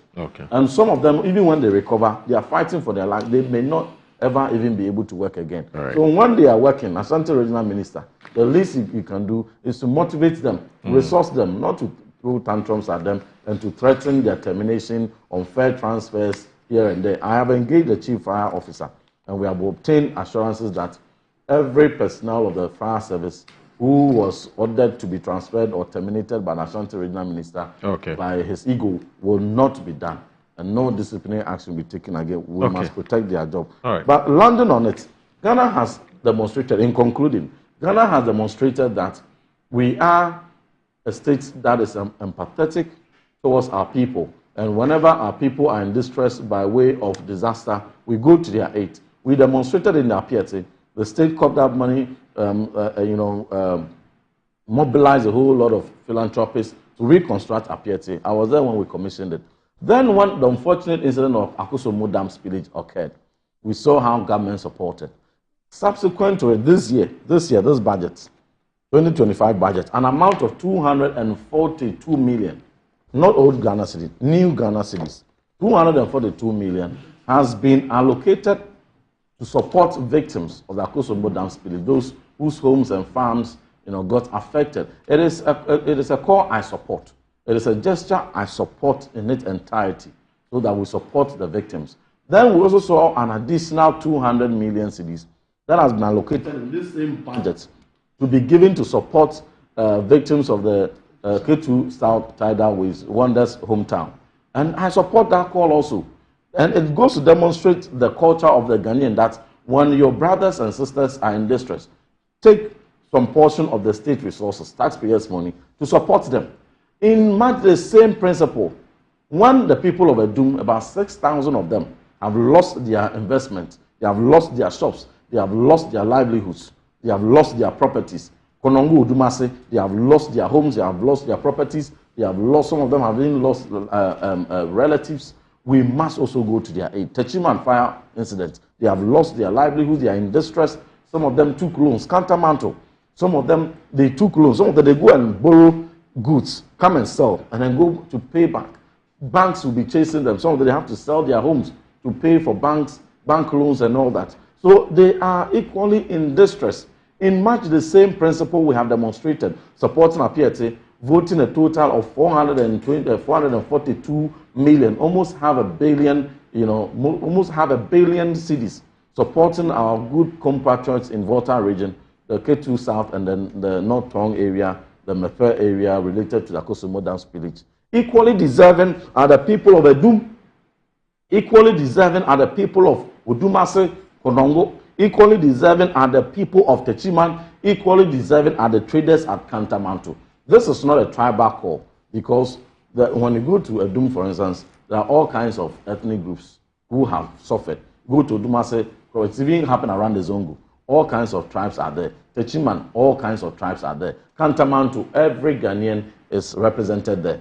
So it must not be misconstrued. It's not an ethnic call. It is a state national call that we must devote resources in equal measure, almost half a billion, to support these victims of fire. We saw some rights that went there. We saw how they received those rights. I was just about to ask you that. Yes, you saw the rights, how it was received. But I have a different view. I'm saying that the victims, they shouldn't have acted that way.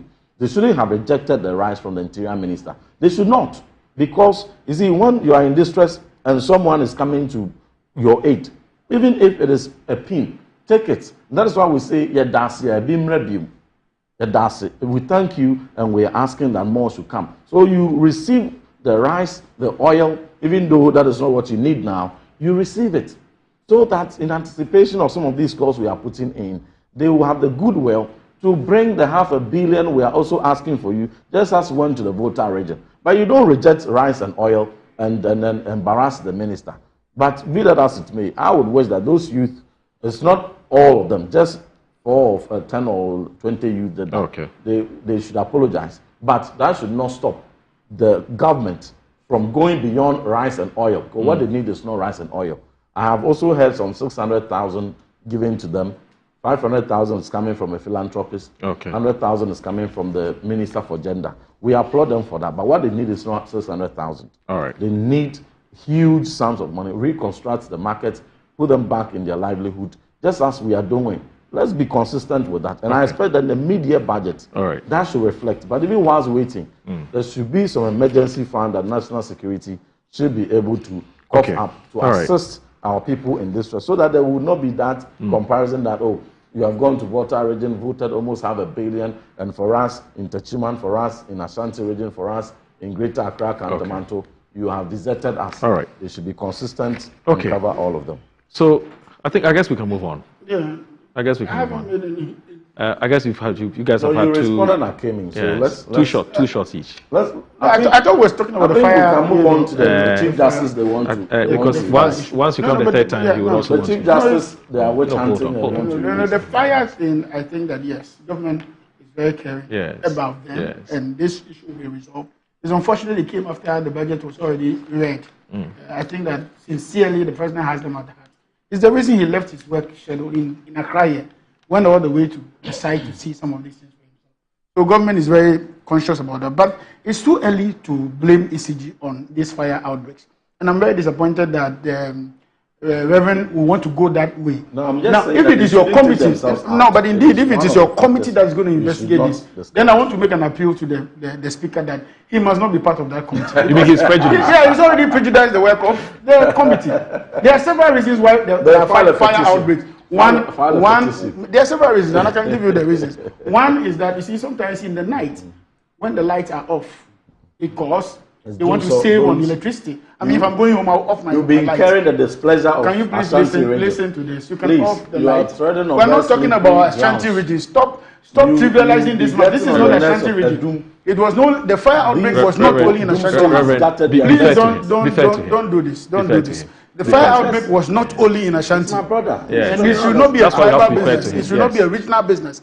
This is a disaster that has, engulfed our people. Are you saying that the people in the market are only Ashantis? So there are traders all over, from across the country. Yeah. There are several reasons why there can be a fire outbreak in a home, in an office, or in a market. One, there can be candle, unattended to. Naked fires can be, gas cylinders can be, weak cables can be. Talking about the traders. Of course, we are going to investigate. So you can only, at this point, be able to imagine what can happen. And these are the things. So please, don't go to that business of saying that it is easy. I told you. If you are going to be on that, once you're going to investigate it, let's not do anything. Around the neck of ECG. No, but why would you hand any on ECG anyway without investigation? So if you know the cause, what are you going to investigate? Yeah, what are you going to investigate in the first place? Yes. But see, all these, you must remember that all these referrals came to us on the back of statements. Statements were read, an initial, assessment of what caused it were all contained in the statement. And the statement said it's ECG. So you don't say. And the statement said it's ECG. So don't say. The statement said that the traders are pointing to doom. So in the case of a statement by who? Don't say this. Oh, the member of parliament. So if you knew that, what are we investigating? Oh, okay. And then the member of parliament for Asante Achim Central. So please. Oh, okay. So they suspect that it's caused by Dumso. So the suspicion for the Konongo Odumase one, it is the explosives. Yes. So it would be unfair for anyone to relate ECG to all these are suspicions. Don't be speaking in facts. These are suspicions. What then is the basis of the investigation? But before you go into investigations, you should go with some primary information. And the primary information says that it's ECG. Please. So what else are you going to do there? Relax. No, the Dumso that is gathering fires. Don't run away from that responsibility. Okay, so let's move on. Shouldn't go into those. So let's move on. Let's go on. Let's move on. So we have seen multiple lawsuits, all in the attempt to basically test our laws as far as the removal of the Chief Justice is concerned in terms of procedure. And the Daily Graphic this morning is reporting that Old Tafu MP sues AG over CJ's removal. That's one of the stories.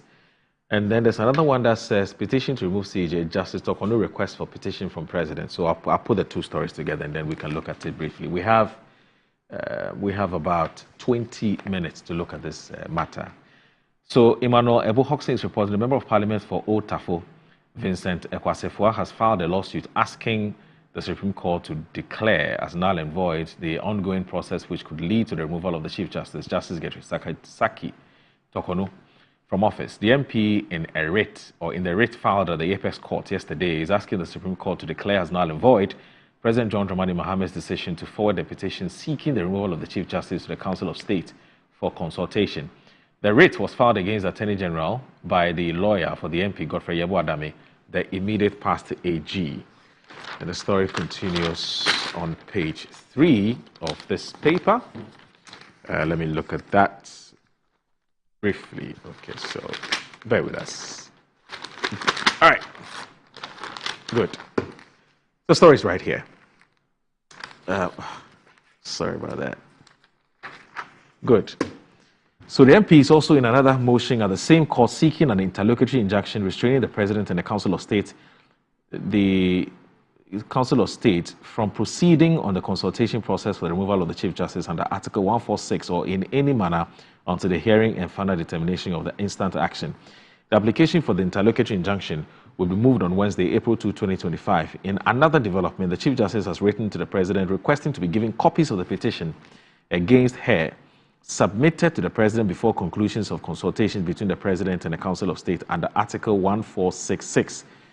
Justice Tokono bases her request on the common law principle of natural justice, or the alterum pattern, where a defendant must be given hearing before proceeding to arrive at a decision.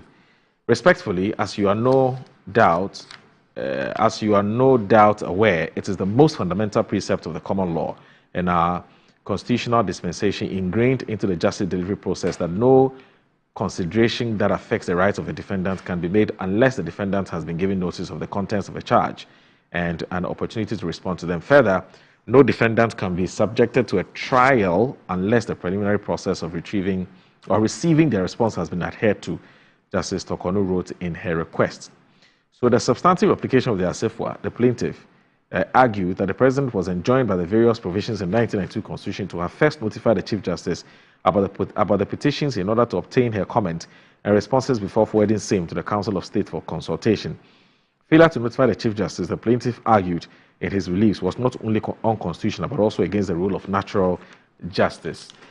Now, so you see, these are the declarations that the Honourable Member of Parliament is seeking. It's a declaration that upon true and proper... these are the reliefs. Sorry, these are the reliefs. Sorry, I should say reliefs. That these are the reliefs he's seeking in court. That a declaration that upon a true and proper interpretation of Articles 146(1), 2, 4, 6, and 7, 23, 573, and 296 of the Constitution, the President is mandated to notify the Chief Justice about a petition for the removal of the Chief Justice and obtain his or her comments and responses to the content of such petition before referring the petition to the Council of State or commencing the consultation processes with the Council of State for the removal of the Chief Justice.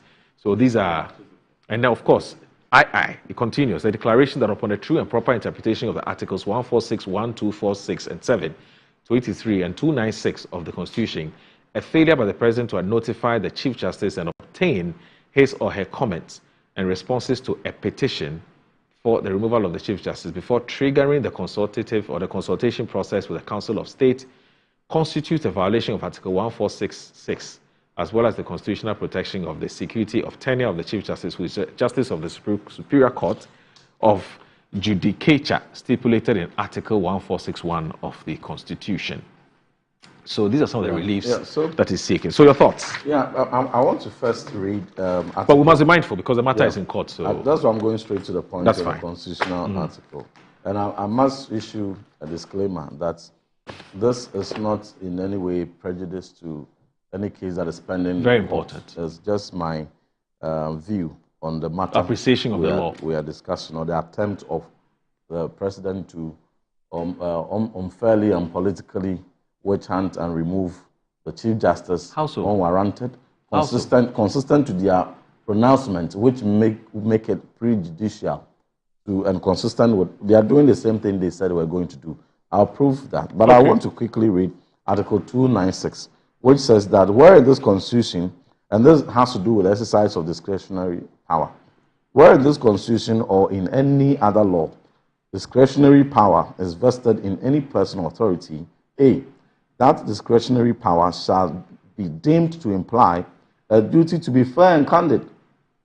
B, the exercise of the discretionary power shall not be arbitrary, capricious, or biased, either by resentment, prejudice, or personal dislike, and shall be in accordance with due process of law.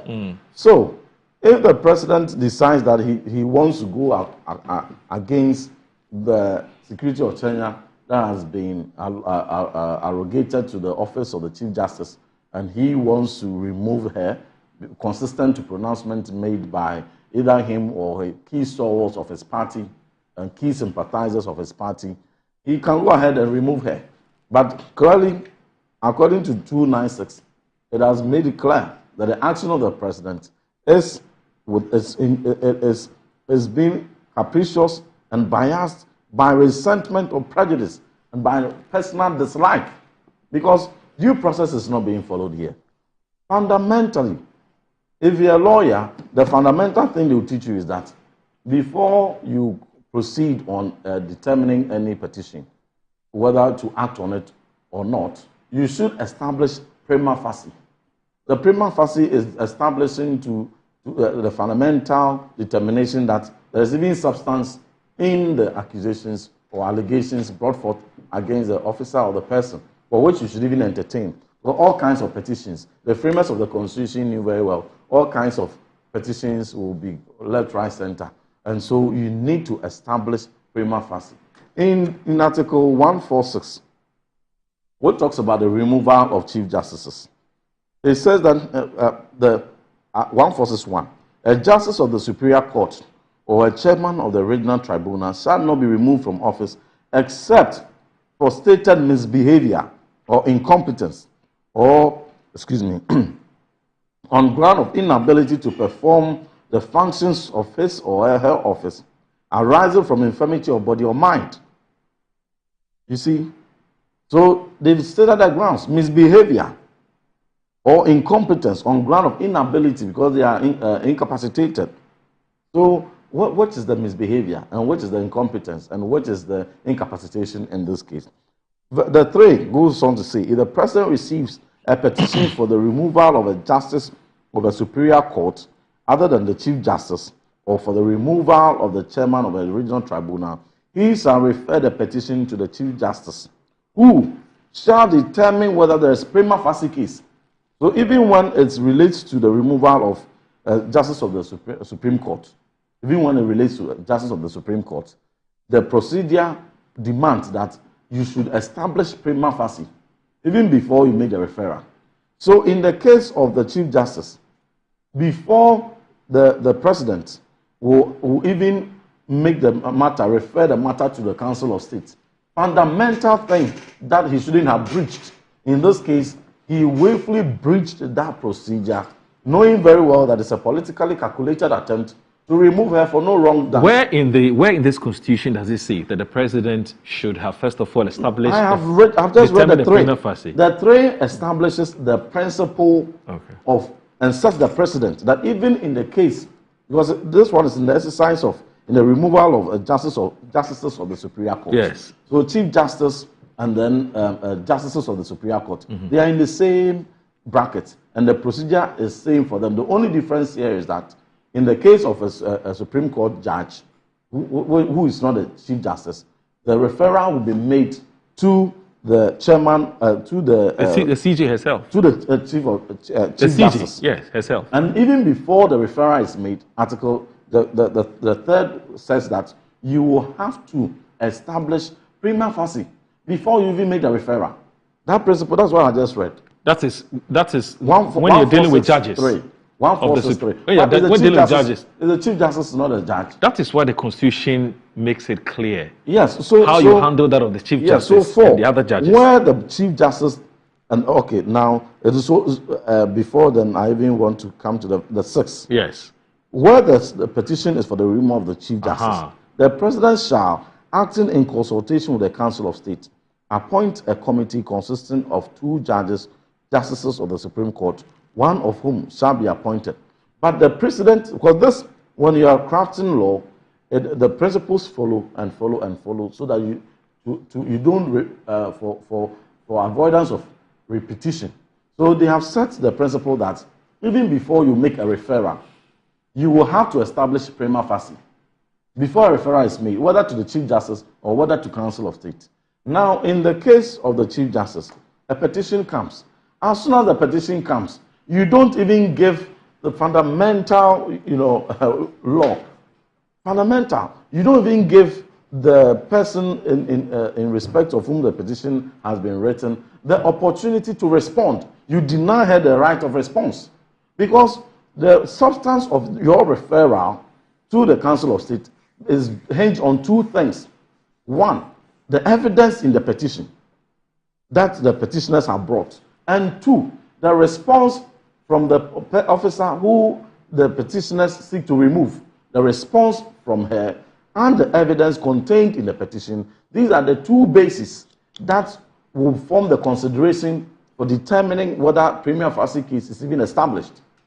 And you must establish prima facie before you make a referral to the Council of State, before you even constitute any committee whatsoever. Because if there's no prima facie, then why do you refer it?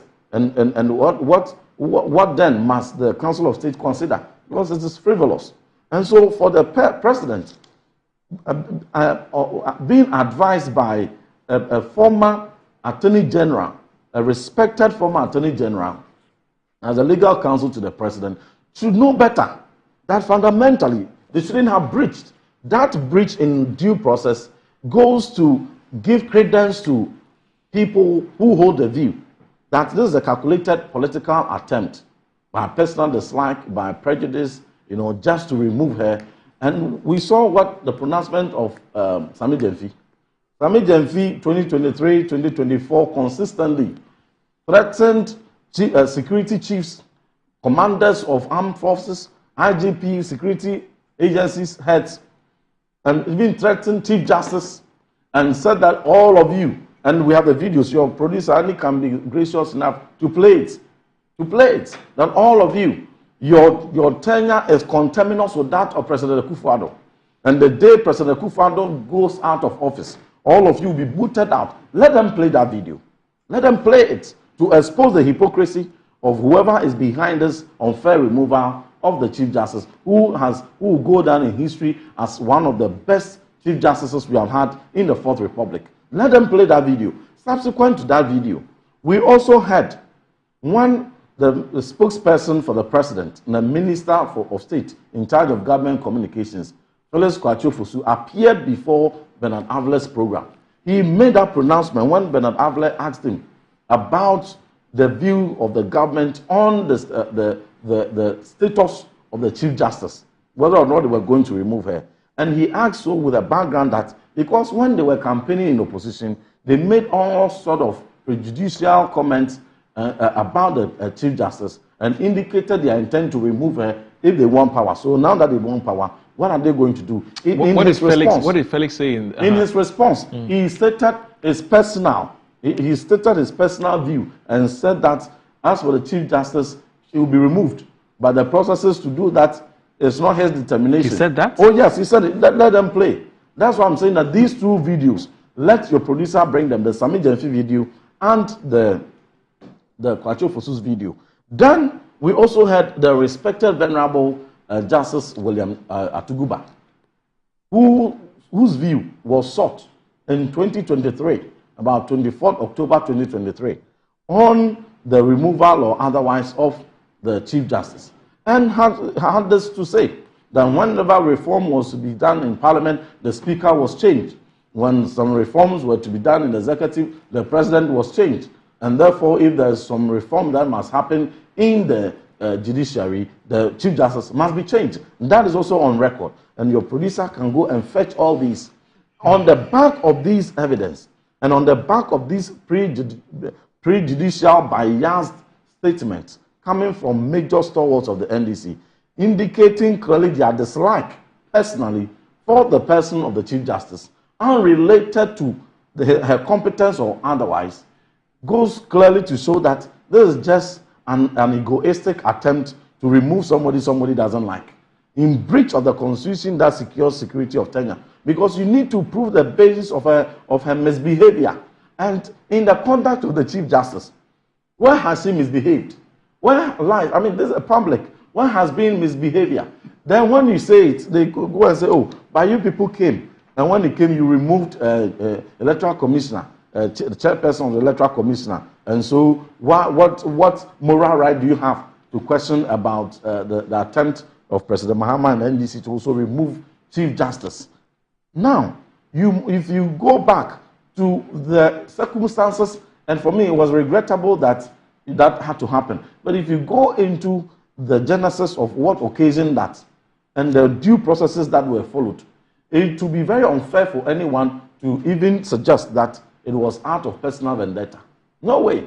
Because there were petitions from even within members of the Electoral Commission, key members, including deputy chairs, raised concerns about the conduct of the chairperson and some financial impropriety here and there, a number of allegations that came from within before the external stakeholders or actors also came in. Now, let them show the petition.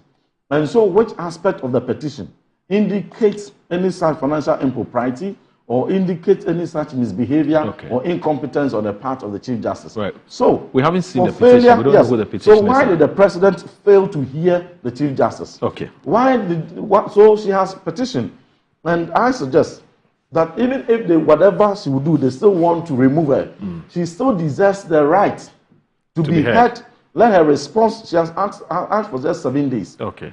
When she hasn't even seen the petition, even the petition for which they have conducted an onslaught on her. I'll end on this note. Please do. The petition for which they are orchestrating a political onslaught on her, she hasn't even seen it. Okay. She only hears discussions on it on the media, and she only sees press statement on her. She herself hasn't even seen it. Okay. Most disrespectful and most unfair. So give her the petition. Okay. And let her study as per her request. She says that It doesn't look like you want to leave some of the time. I mean, we have plenty of time. Our time is almost up. Our time is almost up. We have clearly. If it was a check, no, we don't. No, we don't. We've just 7 minutes. You've done 15. Less than a minute. Twice what less than a minute. You would be happy if you had done that. Ended if you had allowed me. Just indulge me just a few seconds. So please give her copies of the petition. In all fairness, when she studies it, give her. She says she's requesting for 7 days. In all fairness, give her the 7 days after she has received the petition to study and bring you her responses. Okay. Then you dovetail that responses on the face of the evidence. You made a point already. And then you will determine. Now the whole of Ghana, we will have access to the petition, we will have access to her responses, and the jury out there will judge if there's prima facie for them to hurriedly, prematurely refer the matter to You've been so unfair to your brother. You claim he's your brother. You've been very unfair to him. But anyway, he knows that is an unfair thing. It's witch hunting. They came in, they quickly, cleared all the high-profile cases. After 12 high-profile financial crimes were cleared, then they are now you've taken all the time. Innocent people. You've taken all the time. This is much I do about nothing. This is an attempt to destroy the judiciary. Let him come in, please. Let him come in. An institution we have struggled Reverend, they want to destroy the noise won't noise. No, I'm done. It will not serve the cause. But see, the judiciary for once, when you were talking, I thought you were the PRO of the Chief Justice. I was so disappointed. Government spokesperson. And then we make progress. You see, the MPP is in a mess. And it will take them some time to recover from this shock of what has happened in the last That's below the belt. You see, Moro, don't allow that to stand. Well, which one should you stand? Please don't interject. Why would you say allow me. I say you're in a shock. You're in a mess. That's what is happening now. Of course. Let me tell you what his tricks are. He does these things to make it difficult for you not to make your point. So please go ahead. You're in a mess. You're in a mess. I stand by it that you're in a mess. Let's make progress. So I am offended by that. Moro, I have maintained that the MPP is in a mess, and it's the reason why you see all these gymnastics going on. All these gerrymandering running around and making sure that people are not heard won't happen. Now let's make progress. But is it not interesting that all of a sudden the MPP now finds votes over the videos of Sami? Why do you find it difficult allowing your other person to talk? Why? For the videos of Sami. But is this the time to ask for the video? When he is about to say to make a comment? Why did you bring the video yourself? Bring it yourself. You said you. Because I didn't make any reference to any video. Please, let me make Reverend, please allow him to make his point. Listen to voice of reason. You've spoken for almost 15 minutes. Small 5 minutes. Do you want to ask about video? Of your production, they should play the video. This is not the time. What you are doing is don't do that. Please go ahead. Don't do this. There's a bias production. Please go ahead. Bias moderation. Please go ahead, Wanda. Don't mind Reverend. Because he's full of mischief. Please go ahead. Now let's make. He's full of mischief. Don't mind. So this is a government. This is a government in few months ago that told us that the president was just a conveyor belt. Yes. In a related or similar case, just some few months ago, and that the president did no wrong by forwarding the petition to the Chief Justice for the removal of some other people. Now, all of a sudden, they have woken up from their slumber, and we are told that the president was wrong in what he did. Now, what did the Constitution say? 146. And I'll have time to read portions of Ejechum's, ruling on the matter when the similar case was in court. Now, I want to put it on record clearly that the president at this stage of the process has only fulfilled his constitutional mandate that talks about consultation. That's one. So this is basically an issue of consultation. It's preliminary, it is administrative, and the views of the Chief Justice need not to be heard at this point because no committee has been put in place. Is it also not interesting that the president forwards a petition, 3 petitions of which content we are not privy to, including himself, and the so-called people who are advocating for her today are not privy to the content of that petition. Some people have run to court, even ahead of the Chief Justice herself, asking for copies of the petition that were filed against her. Is it not strange? Now, so we make. When we are not fairly informed. Can you? Is this what you do in church? Reverend. Is this what you do in church when your pastor is preaching? Don't do this. Don't do this. Let me tell you. Let me tell you. No, because I know by your profession when you are preaching, people listen to you. Our viewers are not happy. Listen. Our viewers are not happy with you. So please, I'm stop serious. this. Stop this. Stop this. A public officer allowing certain things. Because when you are on the floor, when you're on the floor, what standard are you talking about? When you're on the floor and you're talking, don't allow him. It doesn't look. No matter. Listen, Reverend. Listen. Stop this to help you. You see, the when you're on the what I'm going to say. floor, when you're on the floor, and you're talking. You can play no that. matter how uncomfortable he is, You can play that, he doesn't stop you from talking. Why do you keep bringing him and he keeps doing this all the time? You need to stop him. You need to stop him with this. There's also standard. Honorable, can you stop this? Be decent enough and allow me to make my point. It is not your turn to make the point. Just allow me to make mine, and then you can. Don't do this. Don't. So this is not the trial. Please go ahead. This is not the trial. No, is it an inquiry? It's not the trial. Neither is it an inquiry. This is primarily a preliminary, a view seeking of the Council of State, which the Constitution enjoins the President to do. So he has only done that. He has fulfilled his constitutional mandate by consulting with the Council of State. If indeed a prima facie case is to be established, I indeed believe that her views may be sought at a certain point in time. But to write and say you want content of the petition is neither here nor there, because you are not clothed with any of such powers to request for this. Now, to allow this to happen will be a collapse of the process. Why is it going to be a collapse of the process? In one breath, the President must forward the petition and seek to establish if there's even a prima facie case. In other words, if there's any evidence at all for this issue to proceed. When this is done, then a committee is put in place. It is at that stage that the officer, the public officer against whom the petition has been made, would be invited to make a preliminary input. Now he sits here and make it look as though we are not, we are lawless. Now, how many criminal cases in our courts? How many criminal cases in our courts today, before trial began, or before they went to court, before they were charged, their views were sought? When you are arrested for a criminal offense, your views may not be sought on the matter. This is a criminal matter. Then, no, hold on. No, can you please listen? Please listen. About We don't know the content of Reverend, you're being can you stop this? Reverend, you need to stop this. You need to stop this because I don't think this is how you do it. You don't do this in your church. Your church members are watching you. You're being very and they deserve better. Yeah, please. Please. Please. Only the committee, constituted as such, has the powers to investigate. The President at this stage has no powers to investigate. Indeed, he will never be part of the investigations. What he can do is to forward the petition. And that's what he has done to the Council of State. If Council of State finds it, well enough to invite the Chief Justice, she'll be served with a copy. I'm not privy to the content of those petitions, whether they are criminal in nature, whether they are just within the remit of the three legs upon which she can be dismissed or asked to resign or whatever of the sort. In fact, this is not the first time Chief Justices have gone through this kind of petitions and all that. Way back from 2001 to 2003, when we have Justice Edward Kwame Uredu, there was a petition against him. In fact, before it could be determined, he actually resigned. And the petition was that he had lied on oath in Parliament, he had forged his age, and a few things. And before all that could happen, he resigned. He retired, or resigned, whatever, prematurely, voluntarily resigned, or retired, whatever you call it. So it's not the first time. We also saw Kingsley Akwa. At the time, there was a petition against him, and they said that he was interfering with the judiciary's work, and that there was an abuse of office, and that he was victimizing judges and all that. That also came and passed. That phase came and passed. Even Theodora Wood, Justice Theodora Wood, was also, had a petition against her. What was the petition? The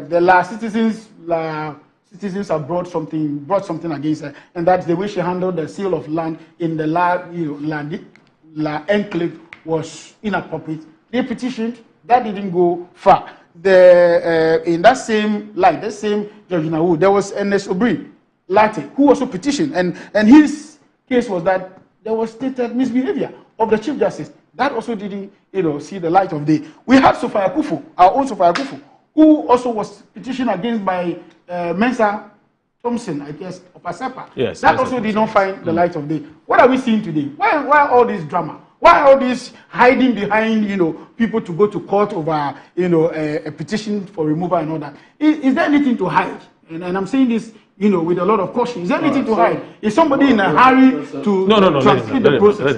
I'm not going to allow you to do when he so, lands. So indeed, there are issues, and these issues have to be resolved. If the president failed to move this petition over to the Council of State, that would have also been another constitutional breach.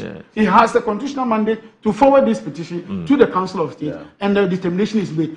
When we get to the point where a committee is to be put in place, the Chief Justice would be invited. Of course, this business about she must be heard, where? Heard by who at this stage?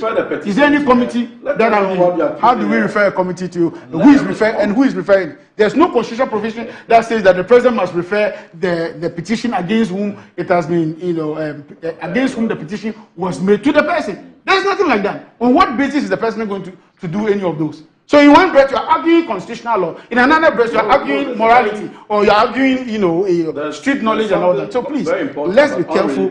Let's be careful how we deal with this matter, because we have a precedence to set in this matter, so we don't set the wrong precedent. Moro, give me some 2 minutes. Let me read something from the J. Chum case. It will help him. They go about saying all kinds of things without even getting the content and the context in which that was read. J. Chum versus Attorney General case. Now, in that case, and I want to read, it said fourth, I do, however, declare that upon the proper purposive construction of the whole of Article 146 in the context of the Constitution viewed in its entirety, the Chief Justice must be given the benefit of a prior, determination of whether a prima facie case has. Can you please listen? It is this thing you do that made you lose the elections. You don't listen. Listen. Establish against him before the president may lawfully establish a committee. Absolutely. Listen, to consider a petition for his removal. Yes. Listen, the prima facie determination is to be made by the president in consultation with the Council of State. Okay. Now, that's a claim in the plaintiff's fifth relief, that the consultation by the president with the Council of State in respect of the appointment of the committee to inquire into the petition of the removal of the president has to determine first whether the third petition discloses a prima facie case before the president may proceed to the appointment of the committee, again in consultation with the Council of State.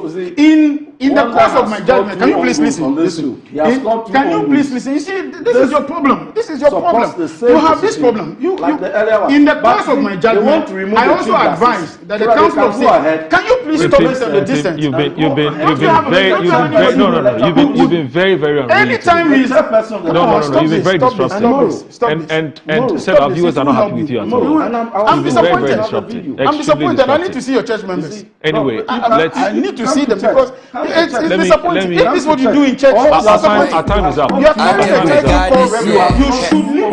Viewers, we apologize for the consistent disruption. Thank you very much for watching Good Morning Ghana. Bye-bye. They try. Why is it every time you come?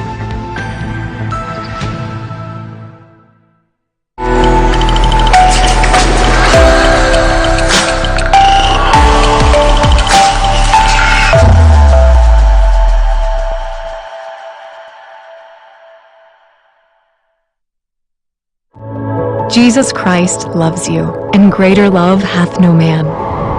Because of his love, he opens the way. He opens eyes.